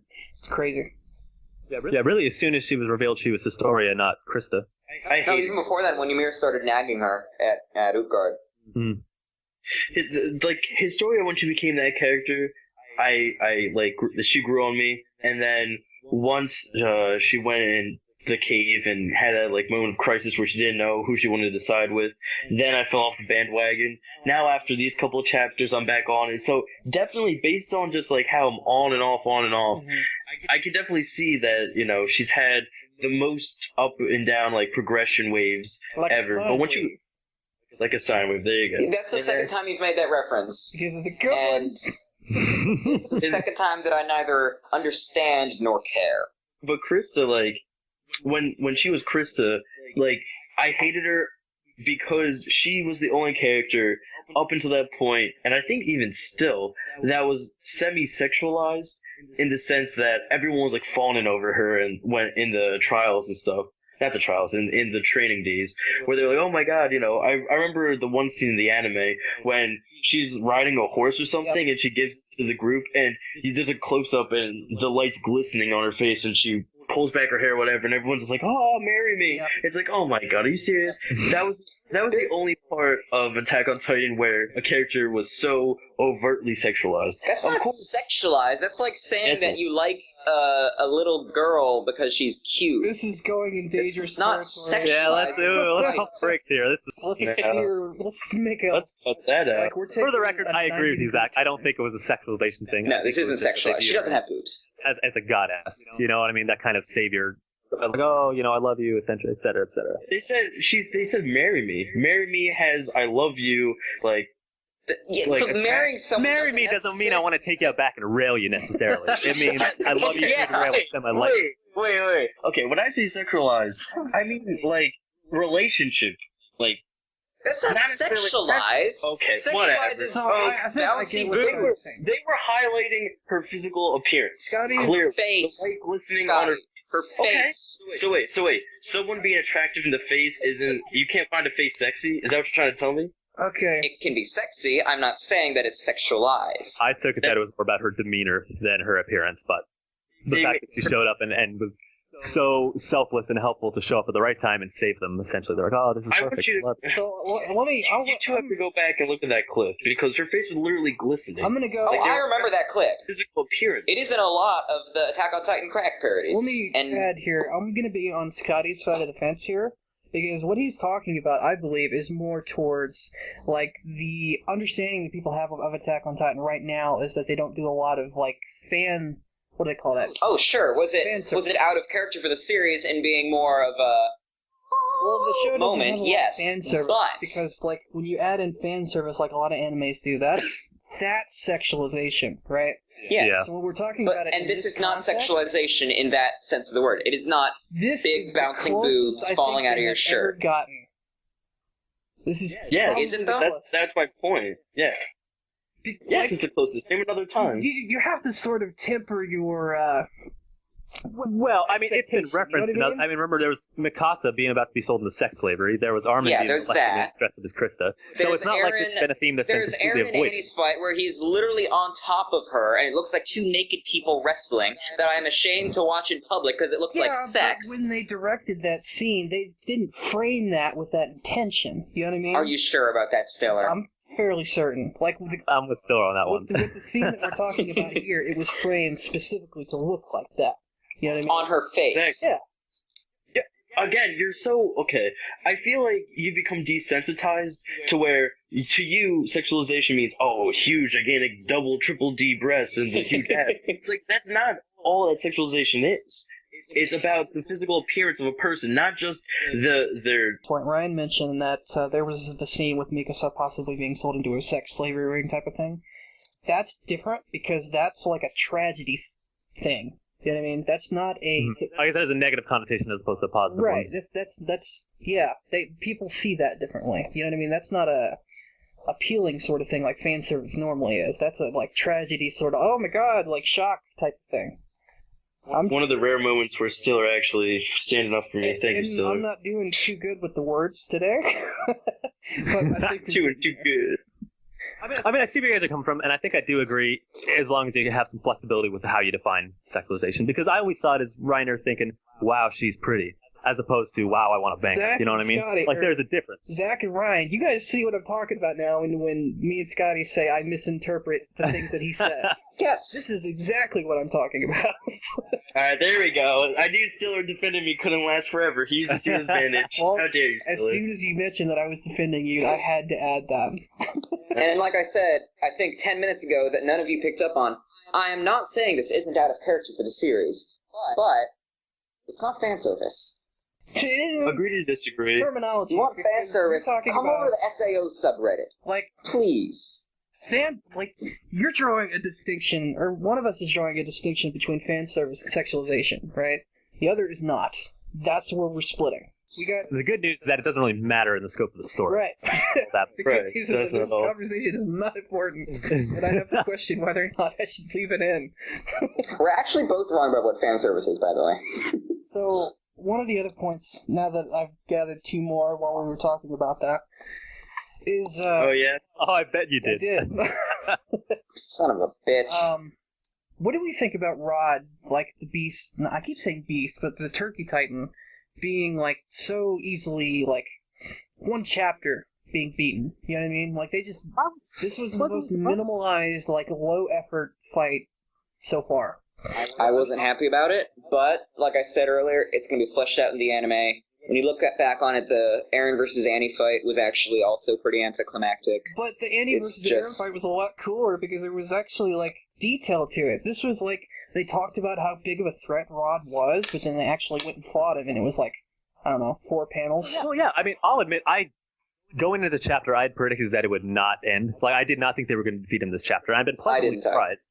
Because after all the build-up there was, after X amount of chapters of build-up, and we thought it was going to come for 67, and they pushed it back, and I thought it was just going to be dragged out into a longer ordeal, where maybe he got through the walls and there was stuff like that. But, they cleaned it up nice and tidily, kind of wrapped everything up in one fell swoop, which is nice, because, yeah, they were kind of, maybe overdue for a victory like that. By doing that, though, they really, like, minimalized how much of a threat Rod was. Like, he was almost not a big deal at all. He didn't do any damage. Exactly. That's Do you guys think that's weird? I think that it was definitely anticlimactic, but because all the other shifter fights that we've seen so far have been like cool, like MMA style, like throwdown type. Well, this wasn't a shifter fight. This was everyone against a mindless Titan with no face. Maybe it was Isayama kind of mindfully doing this in the sense that instead of having every single encounter or situation like this end with mass loss of lives and it takes a bunch of twists here and there and a bunch of horrible left turns, maybe he wanted one victory for humanity where they actually do go in with a plan, execute the plan, and clean it up nicely. Some people because usually none of them have gone according to plan up to this point. Some people are seeing it as a growing concern though that most of the conflicts moving forward are resulting in like less and less collateral damage and less actual deaths, less actual as a result. I don't think so. Because these things are so easily. We've only seen one example of this. Like, what I mean is that over like the course of the series, the ratio of death to almost non-conflict has dropped dramatically. How so? In the early stages, Well, less people are dying. yeah, in the early stages of the series, a lot of people died, collateral damage-wise and character-wise. Now, it's almost like no one dies ever. But that was just in one fight. We haven't really seen any other fights that are like this, though. Well, I mean, we had the original Breach, we had the Expedition, we had the second fight in Cena, we had Castle Utgard, we had Reiner and Berthold at the wall, Reiner and Berthold like in the forests, all that sort of stuff. Over time, we've been decreasing in the frequency of actual physical conflict. I think you're forgetting something here. In the Reiner and Berthold in the forest thing, which was basically the last big fight we had, almost everyone died. Half the Survey Corps, Well, what I mean, 90% of the military police and garrison that went with them. what I mean is it's got that frequency of things like that happening has gotten less frequent. You know what I mean? That's because the frequency of fights has gotten less frequent. Yeah, that's the point that I'm trying to make. Well, and to play devil No, advocate. you're saying the collateral damages. I'm saying, yeah, that's because of the fact that we've been doing political for the past year. Well, I wanted to come back around and look at it now with Chapter 68 and see, man, like, there was almost nothing that happened as far as, like, collateral goes. Well, they're in the interior as well. I mean, there are no mindless titans. It's just Rod, only one thing to focus on. And again, to play devil's advocate, they've learned more that they have about titans since the original wall was broken down. Since then, than they have in the entire history up to that point. Yeah, this is more of a it makes character sense development. that they are getting better at what they do, but I think it has mostly to do with the fact that not a lot of mindless titans also in the mix. I think if it was Rod plus a horde of titans, it would have gone down a lot differently.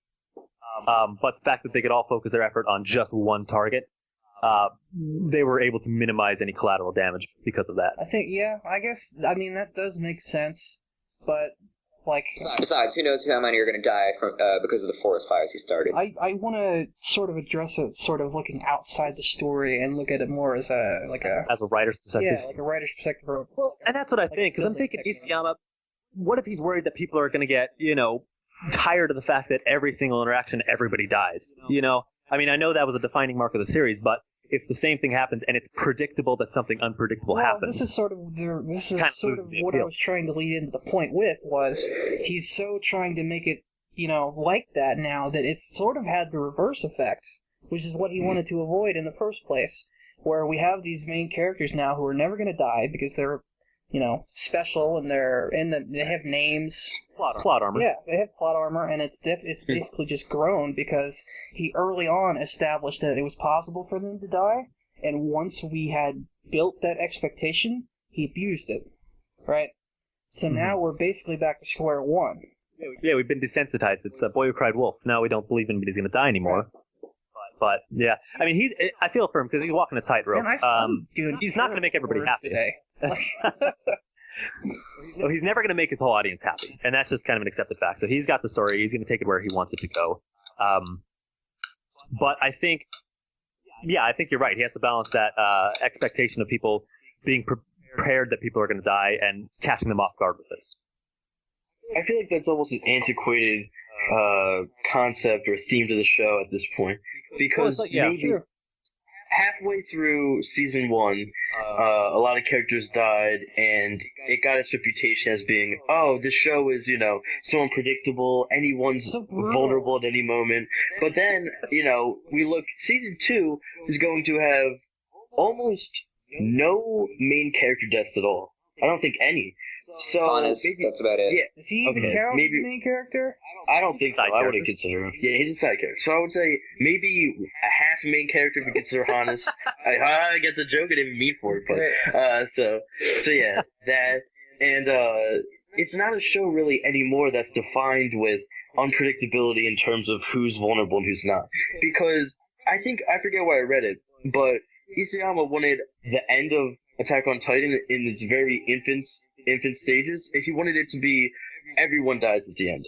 But then when he realized that it became such a popular hit, he had to prolong the series, and he had to make it more almost mainstream with his themes. So therefore, we heard that Sasha was supposed to die, but she stayed in. So it's just one of those things where the story got kind of mainstreamed due to its popularity. Yeah, I hate that a lot. Well, It's the hard thing to argue is, against it, yeah. if you do look back at it, we haven't had any main character deaths. We've had Marco and we've had Squad Levi. Yeah, and I think this is something we keep coming back to every month. It's a really undeserved reputation, I agree. and Yeah. it is a shame. Yeah. Yeah, I think he should be praised more for the creativity of the plot, the whole concept, than just the brutality of it. I think that was more of just a supplement to what the good parts of the story than the actual highlights of it. We had earlier. My big praise point for him is the character building. Talking about the dialogue.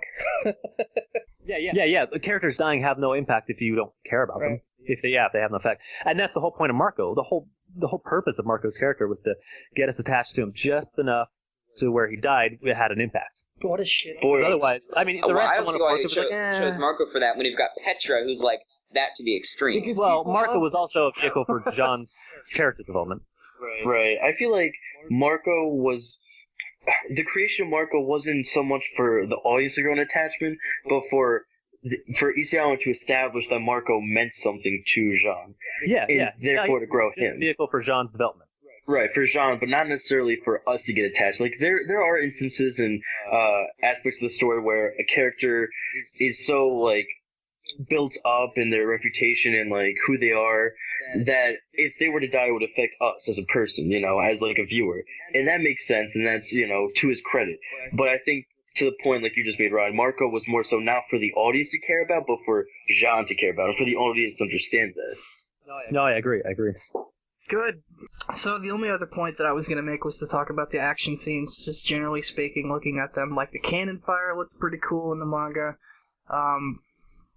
The 3D MG actual, like, swinging in sort of stuff I couldn't really read that too well. I had to read over it a few times to figure out what actually happened in that whole action sequence, because it was very confusing, at least on the first read-through. Overall, and to be fair, that's not exactly an easy thing to portray in still form. It was interesting, though, seeing all the cannon fire and using the gunpowder and, like, the improvised planning with Aaron and trying to, like, force-feed it into him. It was pretty cool. It was clever. I thought, talking about that action sequence, actually, where they all jump out and start slicing chunks up to, find which one has Rod in it, I did think the whole Historia kills Rod, father kills daughter thing was pretty cliche, and we talked about that earlier. And I mentioned it earlier in the show, but it's okay. I'm okay with it only because it tied into that whole her proving her legitimacy thing, and it tied up that whole arc with her and Rod nice and tidily, and gave a tidy end to it, because... Yeah, I mean, honestly, she was, she didn't make the top 10 for a reason. She made the top 10 only because Emer dropped out, but for all intents and purposes, she just got lucky that she happened to find the one chunk that had Rod in it. By all rights, it should have been somebody else who was there first. And so that did feel a little cliche to me that she was the one to do it, and a little bit tropey. But again, it's okay, I can let it slide because it tied in so well with everything else that was going on. Yeah, it should have been Connie. Dude, don't even. Oh my God. No, you see, if you look closely at those panels, you see Connie, like, lays back. He's like, you know what, I found Rod Titan, I found Rod first, but I'm gonna let, Historia take the lead. And I'm gonna let her kill Rod. You got him very close. It's about how hot it was. What a nice guy. Yeah, he's so nice, man. Too nice for him. You couldn't see him in the panel, too, because he's so camouflaged, because we've established he's the master of disguise. His ghillie suit, again. He actually had a chunk costume suit, and he was one of those chunks, He also like the Lady Gaga meat suit he was wearing that. Absolutely, yep. It was actually from that storekeeper from the, previous to the chapter. Yeah. Oh yeah, he visited that guy. He was like, you don't have to close up shop, I'll buy something. I told you I'd have customers today! Oh, god damn it. Alright, so... I'm all out of points. Anything else you guys want to talk about Chapter 68, even Chapter 67 if you want? Historia getting her father's, or seeing all her father's flashbacks there. What do we think is up with that? We did talk about that. We talked about that. I did. I guess you tuned it out. Actually, wasn't that the lead-in for my big, I was wrong the whole time?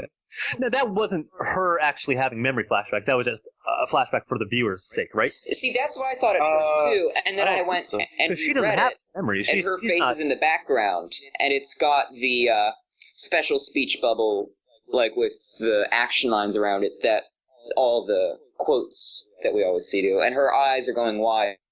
So I thought that in the chapter, didn't it literally say, like, didn't she say, what was that? I could be 100% wrong, but... no, she doesn't say anything before she falls on the ground. Okay, It says, never was mind. that all my imagination, but she was... See? Where does she say? Oh, yeah. She might have been talking about her actually, like, fighting Rod, instead of having... Yeah, that's what I thought she was talking about. Why would she... I don't know. Like, because she could be like, oh, did I actually do it?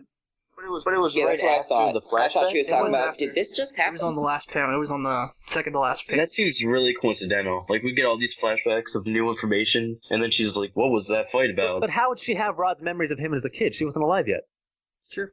She may have taken his memories when she got in contact with him. That's We what saw I'm that. asking here. That's why I want to bring this up, because what the fuck just happened? This is why I hate that. This is because we have to talk about things like this. We already saw that part of Aaron's memories of Grisha were unlocked when Rod and Historia literally touched Aaron, like, on the shoulder.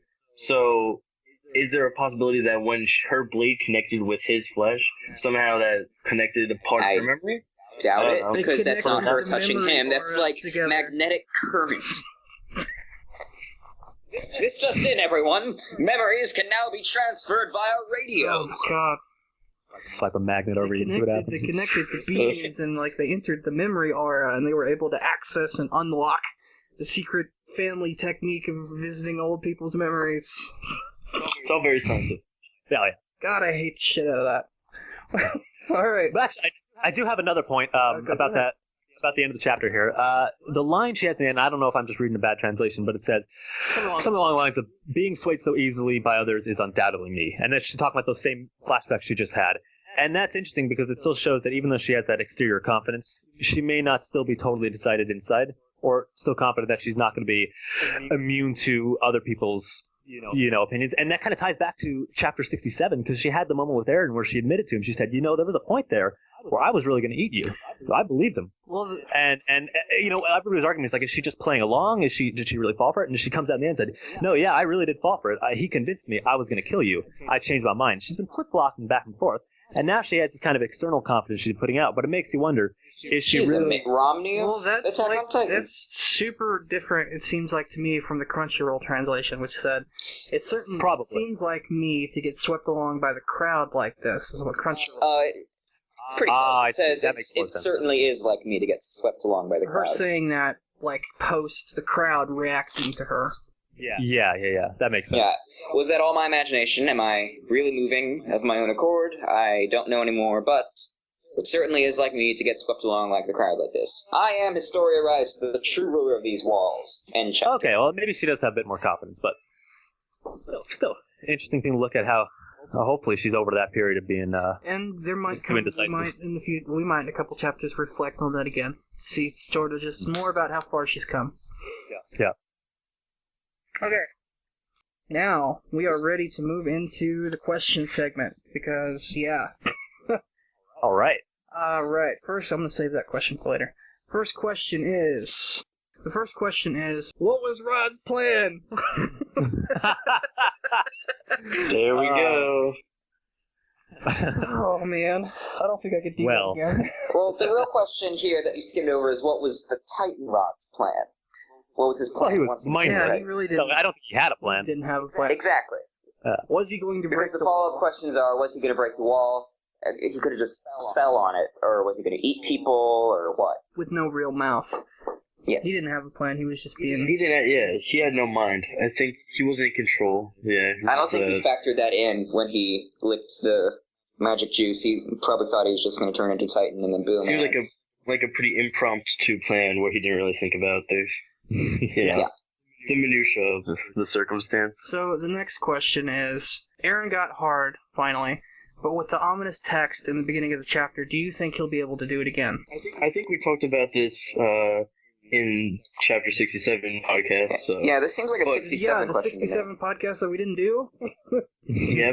But to answer the question, I think it'll be like along the same lines of how he had to transform at the very beginning, and he went in the well, and Hanji and all of them were testing him and trying to get him to transform with the fork and all of that nonsense. I feel like he might have to go through another spoon. Okay, semantics. But he has to go through that training process again and like get the gist of like, okay, so I had to have a method, or I had to have a goal in order to transform with the also stimulus of getting damaged in some way.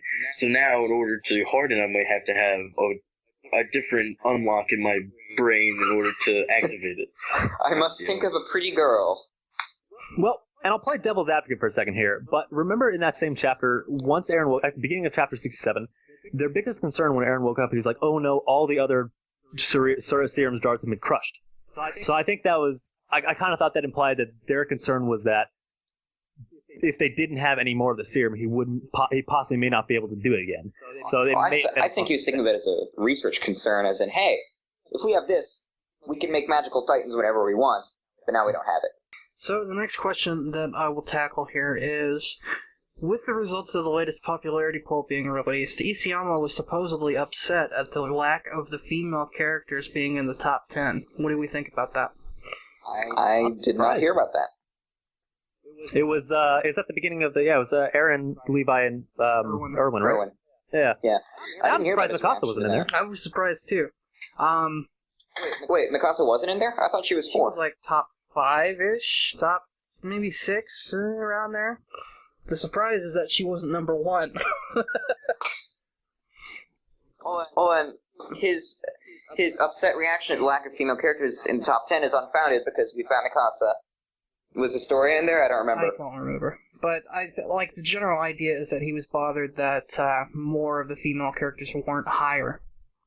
Well, if you think about it, Isayama, because if you look at you've got a lower percentage of female characters anyways. The top 3 that you have are Erwin, Levi, and who am I missing? Eren. Those, yeah, you could expect that from a popularity poll. You know what I mean? And like I said, there's a lower amount of females compared to males, so it's just proportional. I was just pleasantly surprised that Erwin made it into the top 3. Too, but I think you can't expect for the audience. Well, this is going to sound like an asshole thing to say because I know people really like those characters, but you can't expect the majority of the fan base to make popularity and character worth stick together. You know what I mean? You look at character worth in terms of how well written or how well built a character is, because you would think that would determine someone's popularity. But what I'm saying is you can't expect the majority of the fan base to think like that. Oh yeah. So you're saying you don't think they'll delve deeper into a character's psyche and their motives and their development as a character? They'll just look at the bullet superficial points, aspects, the superficial aspects essentially, right? Yep. And I can admit I am pretty damn guilty of that. It sounds like an asshole thing for me to say, but it's kind of what I'm thinking. It really is true, though. I mean, yeah, but again, that's not necessarily a knock on the people. You said that as if, everyone should look deeper, and to a point, looking too far into a show could be a bad thing. Yeah. I mean, obviously there's more depth, but everyone's idea of how they enjoy a show is different. And if someone enjoys a show just based on, hey, I like action, there's cool action, I'm not necessarily too invested into everyone's motives. I just want to see Titan action. You can't blame them for that. See, when you said, I'm going to sound like an asshole here, I thought you were going to say something like, oh, you can't expect people to vote for girls because they want guys or something. No, I'm not that bad. But this isn't really an asshole thing. This is just, most people don't like to think too much about what they're watching. I like TV, that's it. Well, people are going to think I'm criticizing people who don't look at the stuff critically, like Scotty said, but I understand that. That makes sense. I can't knock someone for wanting to enjoy something just because it's cool. Yeah, everybody's free to enjoy whatever they want, how they want. Yeah, and like I said, I am like that a lot. I don't really see the value of just delving into someone's deep, dark speculation on their inner motives, which is definitely going against my rant from earlier. But yeah, I read a book to read a book. It goes back to the curtains are fucking green. Yeah. Yeah, okay. Yeah, I mean, that's basically the justification there, is that people have different tastes going into it. At the same time, I still think my point does hold. That Yes, your point holds, and my point is, you're not being a dick to say it. It's true. Yeah, you do need that stipulation. It almost predisposed, like, it made us assume what you're about to say was asshole-ish when it really didn't need that caveat, because it wasn't really a knock on someone. Only if you think it is. Oh, Stiller's right, because that could definitely be misconstrued. I thought people were going to take it as, he's going to... I never said it wouldn't, I'm just... We are, because we all don't love, like, super deep characters like Armin or Annie or people like that. You know what I mean? No. Where we take offense is you thinking that Armin or Annie are super deep characters. Easy there. Well. No, I'm not going to give you that sound effect. Not that time. You get one. Next question.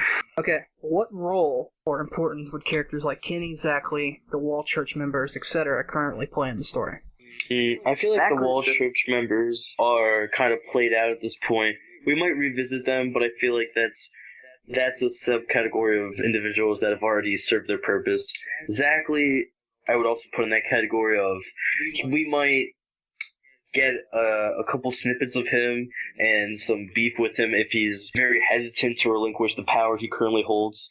But I feel like overall they're not going to make a big deal out of that. He'll step down quietly, accept a different position. Whether he gets punished or not, that's to be decided and determined at a later date. But I don't think that'll also be a major role either. It'll just be him going to the side. Yeah, Zachley's just here to be the token creepy villain. I wouldn't even say villain. And since, he basically already worked it out with Irwin ahead of time, yeah, Historia's going to be the figurehead, he's still going to be in control. We all know this. But the church members, they were just basically the early manifestation of the Rice will, I'd say. It's so weird because, my image of that is totally destroyed because we're talking about, a ghost's willpower influencing a religious cult. The way I saw the whole purpose of the Wall cult was, remember, before we knew there were Titans in the Walls, before we knew about the Rices and their importance. So it was kind of representing that aspect of the story that we hadn't gotten to yet. And now that we've opened that up, their usefulness seems to have passed. I mean, what more could we possibly learn from them that we don't now they're not going to have any power anymore, basically. And then... Kenny I am interested in. Kenny is a wild card. Because we still have to deal with the whole Ackerman... We've dealt with one family. Now we need to move on. We don't know if he's alive. Now that we've dealt with the right... I would assume he's alive. Well, he's alive, but... The possibility you just questioned it, and then you I know, said, I'm saying, of course. We don't know if he's alive, but he most likely is, but who knows? Isayama could be curveballing us, because he hasn't been back for a while. There's got to be a bit of a reason behind that. Could we frame that there was a Rice arc, and that now we need to do an Ackerman arc? No, because now we need hopefully not a whole arc, but we definitely do need to answer the Ackerman question, which has been looming in the air for a while now. That would be like a side story almost. That's side story. Will come back into play, definitely. Yeah, as far as it goes, I'm not too concerned about those characters. I don't think they're going to have a whole lot of relevance going forward. Will Queen Historia the Uprisen still go on expeditions outside? I hope not. She'd be a pretty shitty queen if she did that. Yeah, that's true. We actually made a point in chapter. She probably will, I'd say. Oh God, she better not. Because they made a whole point about her earning the trust of people and her being the monarch, and she's there. And what the hell is going to do to all their confidence? She just fucks off outside the walls as soon as they get everything set up, leaving them back in control of the military. Walls? You know what's outside the walls right now? The chance of her getting killed. No, Ymir. Oh, Ymir will come back to her, I'm sure. My point is, she's going to want to star-crossed lover as soon as possible. She's going to do whatever it takes to. I hope Erwin and Levi then chain her to her throne, because she should not be doing something that stupid. Yeah, I don't want her to, but given how much she cares for Ymir, she's probably just gonna fuck it. I'm seeing my girlfriend. If she does something that stupid, she deserves. Nobody puts the story in the corner. No. It's possible, but I really, really hope she doesn't. I mean, it really depends on what her new role is going to have her doing. Because, you could argue that, she has sort of a role to play in supporting Eren, potentially going with him. But, the importance of her being queen should outweigh that a lot, I would think. Yeah, the whole point of this last arc was to get her to that point. Next question. So, here, the next question is, if you were part of the crowd at the end where Historia declared herself the true monarch of the walls, would you have believed her, or would you think she was a crazy person? I don't know if I believed her that she was the true monarch, but I just saw her fuck up that Titan, so I'd be like, yo, look inclined to listen. Yeah, I think no that one's just going to outweighs give a whatever crazy a set of 3DMG, so she's got at least some benefit, or some merit. Yeah. This is you, though. Like, you are there. Do you believe her? Well, no, I think this question assumes that we don't have the knowledge of being a manga reader. Like, if we were transported, right. of course we wouldn't be like, So maybe not what you, are you but doing? like an average Joe. If it was me Yeah. in that situation without any of my prior knowledge, I would not believe her, but I wouldn't care. Because the thing is, I think the bloodlines, who's rightfully quote-unquote monarch, is irrelevant. Again, it goes back to what I was saying earlier. It's more for me about who demonstrates that they would be a capable leader and figurehead, somebody that the people can look to in these times of stress. If she proves that she can do that in this situation where she certainly made a name for herself, then I'd be much more comfortable with her in charge on what she's claiming than somebody who may or may not have, actual blood claim to the throne, but is clearly a shit leader. And my answer, I reiterate, I don't know if she's just if she actually is the queen, but like I said, they're not just going to give some random doohickey or some random crazy person a set of 3DMG and send him at the Titans. So, just by merit of being a member of the military, she has some credibility, so, hey, who knows? She might be who she says she is, because, hell, if I was a member of the military and I went around spreading lies, I'd be in a shitload of trouble with my commanding officer. She would be bound to do. Yeah, and that's a good point, because I kind of forgot the fact that she wasn't dressed in her military gear for that purpose. Because that was the whole point of part of the conversation between her and Aaron, or Erwin. Didn't they mention something about what are you wearing, or why are you dressed like that? And she ended up being, because, I don't want to be associated with the military. I want to prove that I'm separate. I thought when they said dressed like that, they meant dressed in 3DMG. Well, that's what I thought at first, but she's the only one who wasn't wearing any military gear at first. I mean, I guess the rest of them all do strip their jackets when they get covered in water, but Aaron wasn't when it came at all down, either. Well, then maybe my point's just completely moot then. Pretend I never said it. Well, Aaron wasn't planning on staying in that gear for long because he's going to transform. But yeah. So, yeah, I'm on Ryan's side of the fence there, too. I would be super skeptical about it, and I would not outright, support or deny. I would just kind of be like, yeah, you know what? I got a job to do. I'm going to not pay attention to this and just go back to work. Fuck you, I'm opening my store. Yeah, pretty much. Yeah, well, I mean, I don't know if I'd be so... I don't know if anyone's opening the store hastily after that. I feel like that's a moment of, let me just take a day to process what I just saw. What? I was be like, yo, you made a bundle off of that meat suit. I'm going to be open the store immediately. You made a shitload of money off of that, man. Good investment. That's right, I need to reopen. Yeah, nothing like that evaporating meat you can sell. That's right, it's a great scheme. Oh, yeah. It's a good commodity. Yeah, I think I said on the process of, or on the aspect of, did she kill the Titan, or did she slay it? Yes, because we can see you did that. But on the aspect of, am I the true monarch? I don't know. I mean, I guess if I have the same skeptical mind I have, if I had the same skeptical mind I have now, but without the knowledge I have, I guess I would still be very skeptical, because I'm like, who are you to tell me who is the monarch or who isn't without proper, clear, information or facts or anything to back it up? You just made a claim. No one knows it. I know we talked about it earlier, but I think that's a pretty good indicator that, there will be some justification for that moving forward. Right. So, next question. I'm very interested in this one. How do you think Historia reconciles her self-identification as the true ruler while also having said to be humanity's enemy? Ooh. I think that humanity's enemy moment was just a heat of the moment, I'm going fucking insane thing. And that's going to be the given response, I think, is that most people are going to say that. That was when she was in the cave, right? Yeah. Yeah. When she said yeah, that? Yeah, Aaron was like, why don't you help us? Just like, fuck you, I hate humanity, they should all just die.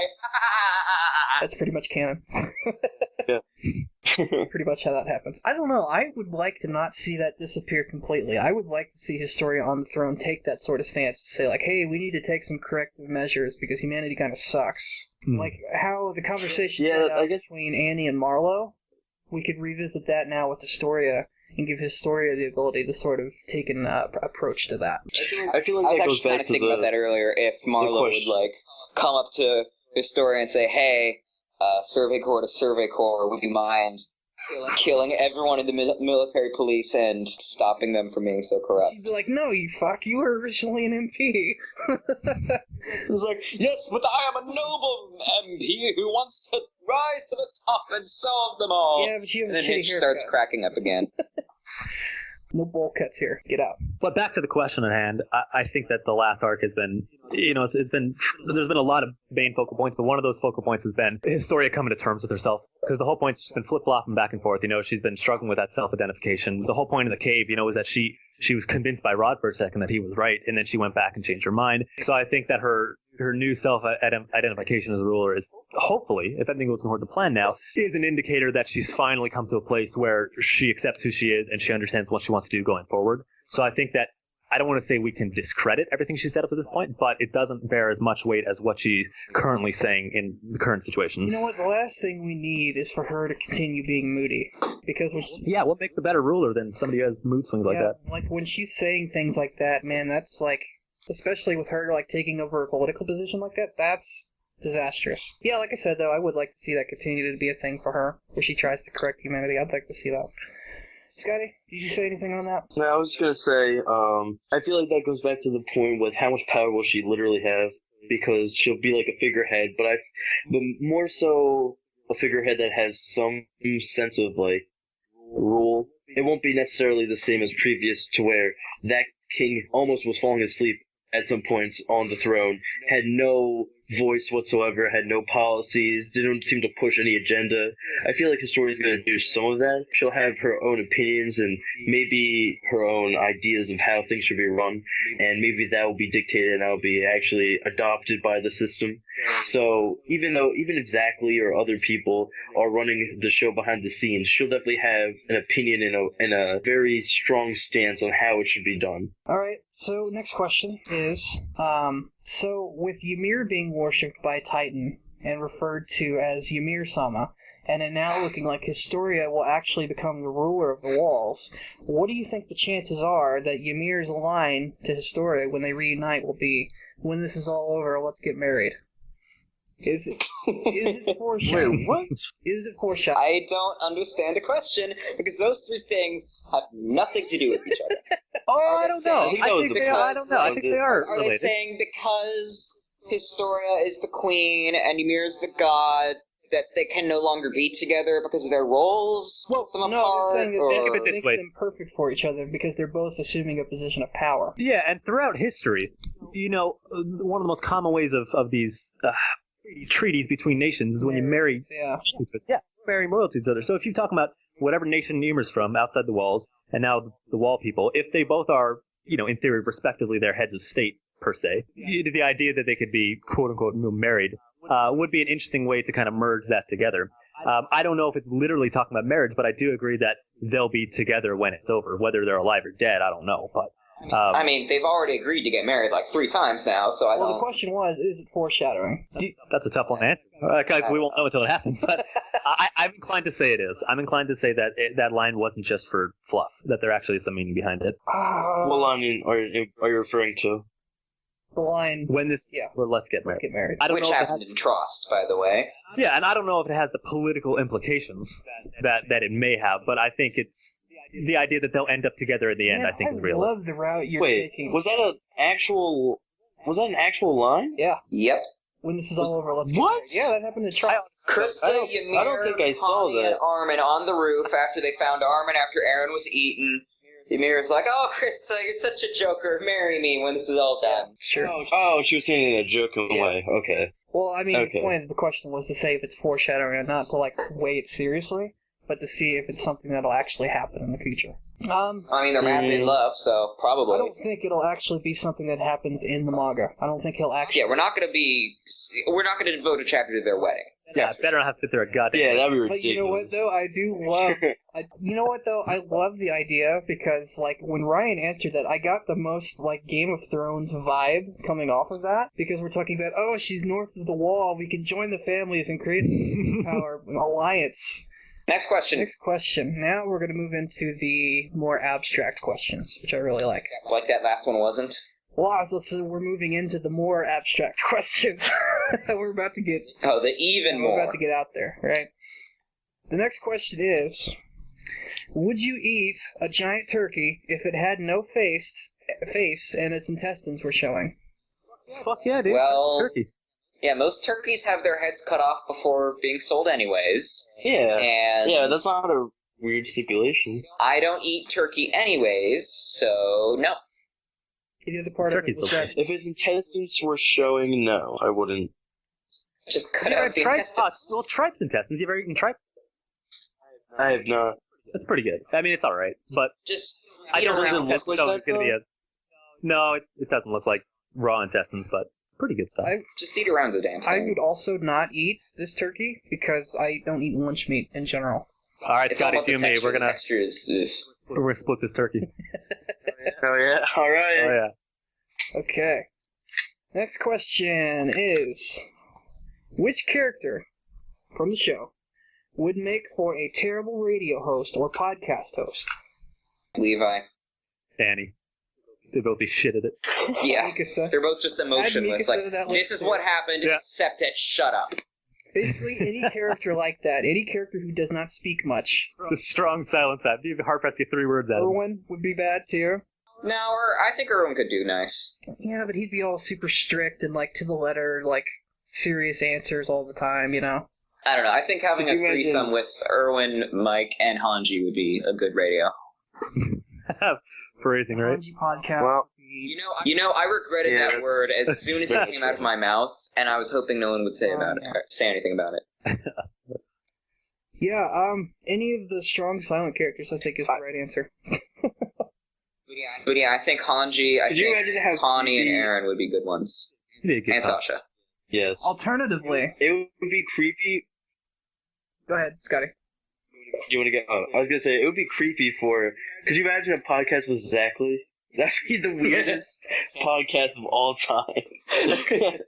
Today, we are Flying going to like discuss fish the best techniques for inserting funnels into butts with the minimum amount of lubricant. God. Just be a constant Oh my stream. God. Okay. Jeez, exactly what the fuck's wrong with you? Alternatively, I was going to say I would like to get like a group of the strong silent characters together on a podcast and see if their if they liven up because they're with other people who don't talk much. You know what I mean? Like if you stick other people who aren't. I don't think that's how it Well, works, what I'm saying Stiller. is like if you're putting people together who No, it aren't is. going to force Okay. each other to talk to see if that actually creates a good conversation. It kind of reminds me of the Q&A sessions Isayama does with the characters. Yeah. You know, they release every once in a while because it adds that same kind of vibe to it where sometimes they open up. There's some kind of reflection of their character in that. Here's one for you, Zach. How do you think Armin is able to maintain such perfect nails? Do you think I have seen nothing about his do you nails. think he gets a manicure from Mikasa or something? Because I'd like his secrets. Easy breezy, beautiful I'd cover like girl, his baby. I'd like his secrets. I That don't know. sounds, He, Fair play to him, man. It's got to keep his nails looking good. Yeah, it's not easy. bite my nails. you know, So Grimy world. yeah, I was gonna say that could be like his nervous habit, play's gonna play. You or know, that's like what he does when he's putting a plan together. Do you think Harry nails Just- with him? Okay, guys, we take the bomb All right. and we shove it into his mouth, okay? Ignore the fact that I'm filing my nails right now. That's the best I- explanation I've got. Why does this even have any relevance to? I have seen nothing to do with his nails at all. I think good-looking nails are important. I think good for Armin for keeping his nails nice Good and for clean. Armin, that's right. Yeah. Oh, you hate Ryan me. taking such a controversial stand on the issue. So Yeah, brilliant. the ladies must hate you. Oh, I It's know. not for me, but more power to him. Next weird question. I told you we're getting in there. Good questions. Next one. Would you enjoy a Telltale Attack on Titan game? I've never played a Telltale game. They're the ones that do Yeah, Borderlands, I right? hate to admit it, but I haven't played them either. No, they're the ones who do the The Walking Dead. remember the Walking Dead, the Game of Yeah. Thrones. Those. I thought they did something to do with They Borderlands. did one for Jurassic Park, and they did one for. Did they really? They did. Now I know gotta they're doing play one it. for Minecraft. They did one for Jurassic Park, and they did one for Back to the Future.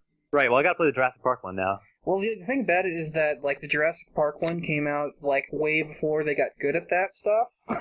So it's real old school. Yeah, They're supposed to be like text adventures, though, right? Like the old whatever it's called, Hitchhiker's Guide to the Galaxy, or is it more like I've never played them, Well, so I I don't really mean, know. it's sort of like you get put into a situation and you get presented options and you pick which option you want. Oh, so choose your own adventure. But, like, they'll advertise the branching, like, storyline paths that your character can go down, so it becomes like a choose your own adventure, like you said, but they sort of all loop together at certain points. You know what I mean?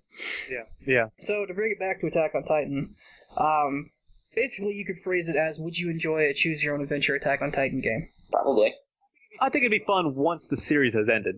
Because the problem is with so many loose ends, it'd be real easy to start straying into, just speculation territory, stuff that isn't canon, and all of a sudden, you're contradicting what happens in later events. But I'm sure they'd be going with Isayama for it. You definitely need a lot more details about the story before you could answer that. But I think if you put the movies approach, I feel like it would be like, hey, we're just gonna make it a totally original thing, or be like the side story. Oh, let's not bring up that movie. Let's go like Before the Fall. It's a spin-off, which is almost a totally different thing. Yeah. If you did that approach to it, I think people would enjoy it, as long as the action is well done. I don't know if the action sequences for like a 3DMG would work in the Telltale style. I don't think that would be the point. They barely work in the 3DS style, from what I've heard. Yeah, like doing QuickTime events seems to be the go-to for that, but not a lot of people enjoy that, so they would have to work something out there. I don't know, I'd probably it could work if they made a spin-off where a different group went off into an expedition, and then maybe they got lost, and it was a situation where they had to survive, and they had to fight for themselves, and maybe side with other outsiders who are, away from civilization, who are like squatters almost, living out beyond the wall, kind of a deal. And you need to decide, like, should I side with these people? Should I kill them? Should I try to take their gear to survive, and their food and their rations? And kind of like a situation such as that. Maybe I should approach that Titan, or not, maybe avoid it. You're onto something, because it should be like, you could actually pick a character in the series, like sort of do a visual novel approach like they did with Annie, and be like, okay, you have a case that you're working on for your given, faction or whatever. And you have to go interact with a bunch of non-in-the-story characters, or like you get put in a team with a couple of characters in the story, and you have to work with them, and go do non-canon things, right? Go investigate like a village of bandits or whatever, That sort of approach. See, that's what I was thinking you guys were talking about this whole time, but apparently I was completely wrong. That sort of approach, I think, could work, but that's like almost not even worth attaching the license to anymore. You know what I mean? Yeah. Next question. Bombadil, I want your help with this one. Okay. This question comes from JonTron as well. It says, how is the struggle with Annie going? It's going slowly. It's going, painfully slow. Because, it's been, over 2 years now, at least, right? Yeah. It's been such a long time that it's it's hard to say that it's getting harder, because it's you should be used to it by now. Yeah, accepted it at this point. Okay, it's going to come back eventually, or not, but at this point. You should be used to it by now, but it's still like a throbbing sort of consistent pain. So do you have this moment every time you turn the page of a new chapter? Annie! Oh, Annie! Oh, still no Annie. Well, do you have that happen to you? No, but I kind of wish I did, because that's hilarious. If I was that naive to think it was going to be on the next page. Yeah, but the ones that really sting you the most are we had a couple of chapters ago where Marlowe and Hitch showed up, and Annie's name was dropped 3 or 4 times. Oh yeah, they started talking about her and shit, and it was okay, we get it. She's not in the story. A lot. Well, it's now the point where the other shifters, I'm starting to get worried about them too. I want to know what's going on. Everybody's so focused on the basement. I mean, honestly, I'll be honest, I don't give a fuck what's in the basement. I just want to see what the shifter village is. Yeah. That's my that's the big mystery for me that I want to answer. I want to see Berthold and Reiner again. I want to see Ymir again, but most of all, I want to see Annie. And I feel like that has to be tied into Annie. Because I don't know. Yeah, it's frustrating because the longer you get, the kind of more desensitized you get to it. And you're like, all right, you assume she's going to come back eventually, but at this point, who even knows? So I'm going to have to take a break from this podcast the month that Annie finally comes back. I'm just not going to be able to handle all the shit talk. So basically, there's. You know what? You nailed it on the head, because that's all it's going to be. It's fucking shit talk. Scotty and I are just going to be over in a corner crying to ourselves while you two are circle jerking. It's true. I mean, Anakin is a character. I don't have like this utmost love and respect for her, but she's a cool character. I mean, I've never had, voiced any opinion of like, I hate this character, I think she's unimportant, but, I'll be See, I don't either. My issue with Annie is Stiller. Oh, well, I agree with you on that. I hate her out of spite. Yeah, I can see that. Yeah, basically. Okay. Yeah, basically the answer to that is that we're holding on. It's hard. It's still as hard as it ever was, but we're just hanging in there. Just waiting for the day. Next question is, to talk about the second OVA. Or the second OVA for Levi, the No Regrets. I guess spoiler warning if you haven't watched it yet. The second part of Levi's No Regrets OVA set, where fun things happened. Have you guys all seen that OVA? Yes. I don't think so. No? Have you read the manga for it? No. Visual novel? No. So we should probably not talk about it, though. No, I don't care, though. I'm not a person who really, the experience isn't detracted if I know what's going to happen. If it's good content, I'll enjoy it. Oh, this experience is kind of It was alright. I mean, it was just Levi backstory more than anything else. Well, multiple people have said that it was more graphic in the... It really was. It definitely was. I even read the comments just saying how graphic it was, and I knew what I was expecting, but... Dear God, that was terrifying. It was pretty brutal. Pretty rough. I know we just got done talking a little bit ago about how the violence and the deaths and all that sorts of stuff has really gone down, but... It was a snapback to reality, for sure. Yeah, having that in the OVA was amazing. Seeing that, good stuff. Yeah. Levi's reaction to it was about what you would expect. That was almost the same thing as when his squad died. Maybe a little bit more restrained because, he had... You think that was restrained? No, not in the OVA. I mean, when Petra and all them died. Yeah. He was more restrained there because it had happened to him before. He was experienced in dealing with that kind of thing. He didn't freak out as much. See, his reaction when Petra and friends died was basically nothing. Internalized it, yeah, because he was like, oh God, not again. I think that there's just been so much that's happened to him between the OVA and Petra dying that he's just... It really bothers me, though, because, God damn it, man, react! Show me... You want him to react, rewatch the OVA. I mean, he did the same thing to Annie, where he went, blitzkrieg, super hard, I'm going to murder your face reaction, Except this time he was emitting guttural cries of pure anguish. Well, I think that, along with Erwin, is what makes him a good officer.